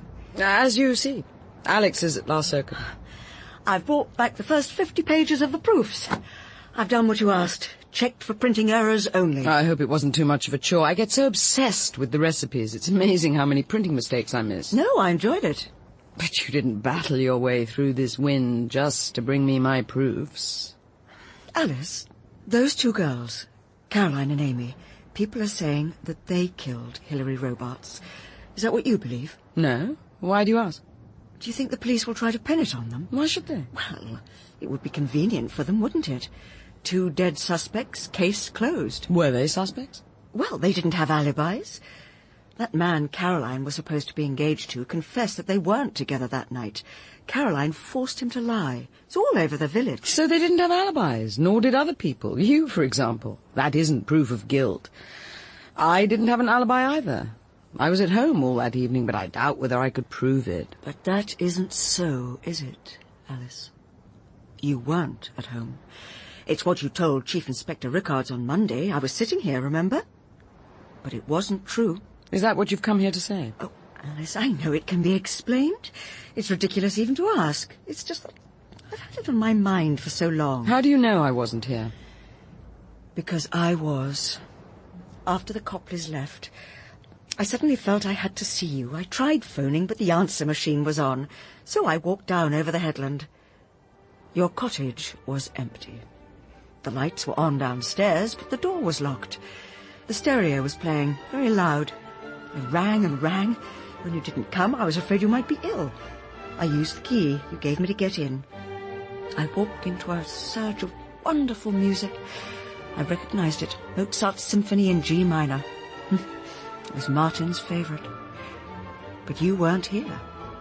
And suddenly, I felt I had no right to be here. That's why I left without leaving a message. So the cottage was empty. Is there something else? That message on your answer phone from George Jago about the Whistler. If you'd really received it at 8:10, you'd have rung Norwich Station and left a message for me. You knew how much the Copleys disliked the thought of going to their daughter. You'd have rung, Alice. There could have been an announcement over the station loudspeaker, and I could have driven them home. You'd have thought of that. One lie to Rickards and one instance of insensitive neglect. Is that all? The knife. The middle knife in your block. It wasn't here. It meant nothing to me at the time, of course, but the block looked odd. I was so used to seeing 5 graded knives, each in its sheath. It's back now, I see. It was back when I called on Monday after the murder. But it wasn't here on the Sunday night. So you sat here and heard me lying to Chief Inspector Rickards, but you said nothing. Not even, I presume, to Adam Dalgliesh. Well, how could I? Not till we had spoken. I knew you must have had what seemed to you a good reason for lying. I wonder who you're shielding, and, forgive me, Alice, sometimes I wonder whether you were there when he killed her, kept guard, stood there, watching, might even have helped him by cutting off her hair. No, Meg, I didn't help anyone, and no one helped me. There were only 2 people on that beach. Hilary Robarts was one, and I was the other. I planned it alone, and I did it alone. Alice, they were your hands. Your hands tightened the belt around her throat, cut off her hair, sliced that L into her forehead. She died very quickly, very easily. We should be lucky to go with so little pain. As for what followed, that didn't matter. Not to her, not even much to me. She was dead. It's what you do to the living that takes the strong emotions. Courage, hatred, love. Of course, you can't prove any of this. And the portrait? The smashed window? Was that you, too? Of course. But why? Because it became necessary.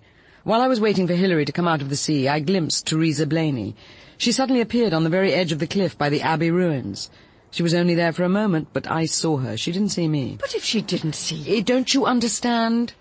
It meant that her father wouldn't have an alibi. Once the police found out that she was on the headland that night, Ryan would be in terrible danger. And when I got back here and heard the answer phone, I knew the murder could no longer be pinned on the Whistler. I had to give Ryan Blaney an alibi.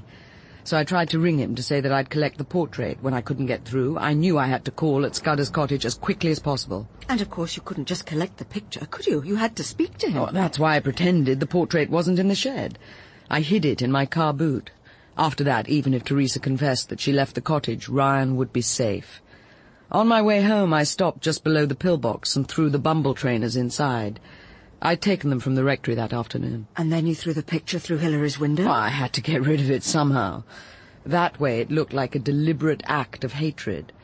And there were plenty of candidates for that. You took a lot of trouble to give Ryan an alibi. What about all the other innocent suspects? None of them is a parent responsible for 4 motherless children. And now you'll let them blame the murder on Caroline and Amy.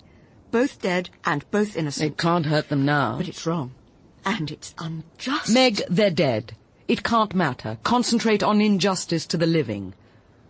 Alex had a right to that job. What about Hilary Robarts? Didn't she have a right to life? Nothing she did deserved death. I'm not arguing that she deserved to die. All I know is that I wanted her dead. Alice, that seems to me so evil that it's beyond my understanding. No one deserves to die like that. What you did was a dreadful sin. You know, Meg, you never fail to astonish me. You use words which are no longer even in the church's vocabulary. But why did you do it, Alice? I have to know. Isn't it enough that she was determined to marry Alex and I was determined that she shouldn't? There must have been more to it than that. Oh, there was. She was blackmailing Alex. She had the power to destroy his whole career. Toby Gledhill and Alex had been preparing the case for Loch Soken's new reactor together. They discovered that the assumptions on which the case rested were much more critical than had been thought. Somehow Toby let slip that Alex was delaying publishing the results of their research because it could prejudice the inquiry. You mean Alex deliberately falsified the results? Of course not. That's something he's incapable of. All he did was delay publishing the experiment. Toby was furious, though. He was almost prepared to hand it over to Neil Pascoe, but Hilary dissuaded him. It was far too valuable to her for that. She meant to use it to persuade Alex to marry her. She faced him with it when he walked her home after that dinner party, and late that night he told me. I knew then what I had to do. You see, I owed Alex a death, and if at the heart of your being you feel that you've no right even to exist, one more cause of guilt hardly matters. Alex, he's bleeding to death. Whatever he's been doing to you, he won't do it again, ever. We've got to get help. No. Listen to me, and I'll tell you what happened. We left him clear in the undergrowth with the billhook, and went to climb the apple trees. Then we decided we'd better get back. When we found him, he was already dead. It's as simple as that. Do you understand? Yes, I understand. I did what I had to do. The job is his, and they won't take it away from him. But if they find out what you did, and why you did it... Only two people know that. You and me. And I wouldn't have told you if I couldn't trust you. Oh, God, Alice. What are you going to do? That depends on you. This isn't a responsibility I asked for, and I don't want it. But you can't evade it. You know what you know. Call Chief Inspector Rickards now. You can use this telephone. Or do you want some time to consider? No. I know what has to be done. I'll do it if I have to. But I'd rather you did it. Then give me until tomorrow. There are things I need to do here. Affairs to arrange. I should like 12 hours of freedom. If you can give me that, I'll be grateful. But when you confess, you'll have to give them a motive. Something that they can believe in. I'll say she wanted to take Alex away from me after all I'd done for him. They'll see me as a neurotic menopausal virgin. Suppressed sexuality. That's the kind of motive that makes sense to a man like Rickards. I shall pray for you, Alice. As long as you don't expect me to repent. I've nothing to repent of. Except that you, Meg, are an incompetent car mechanic. Hello? Fire brigade? I'm speaking from the mill at Loch Soken. I'm looking across the headland. There's a fire at Marta's cottage. Be as quick as you can. The place is ablaze. Seconds later, I was hurtling across the rough grass of the headland. The Jaguar rocked to a stop, and I rushed to the front door. It was locked. I ran round to the patio. The back door, too, was bolted. I had no doubt who was inside. I stood on the sill and kicked at the kitchen window. The glass crashed inwards and the flames leapt at me. Alice Mayer was lying by the stove, her body rigid as an effigy. Her hair and clothes were alight, and she lay staring upwards, bathed in tongues of fire. There flashed into my mind the image of the martyred Agnes Poley, sent to the stake 4 centuries before, and Alice's words at that dinner party a few short weeks ago. Can you imagine anything worse than dying by fire? The agony. I dragged her dead weight to the window and manhandled her out over the kitchen sink. Then I seized the taps, one with each hand, and slowly lifted myself across. Smoke billowed round me, and the flames clawed and bit at my legs and back as I fell forward onto the stones. Adam. Mrs. Dennis, is that you? Yes. Don't look. No, I know. She's dead. Lie still, my dear. The ambulance is coming. You're going to be all right.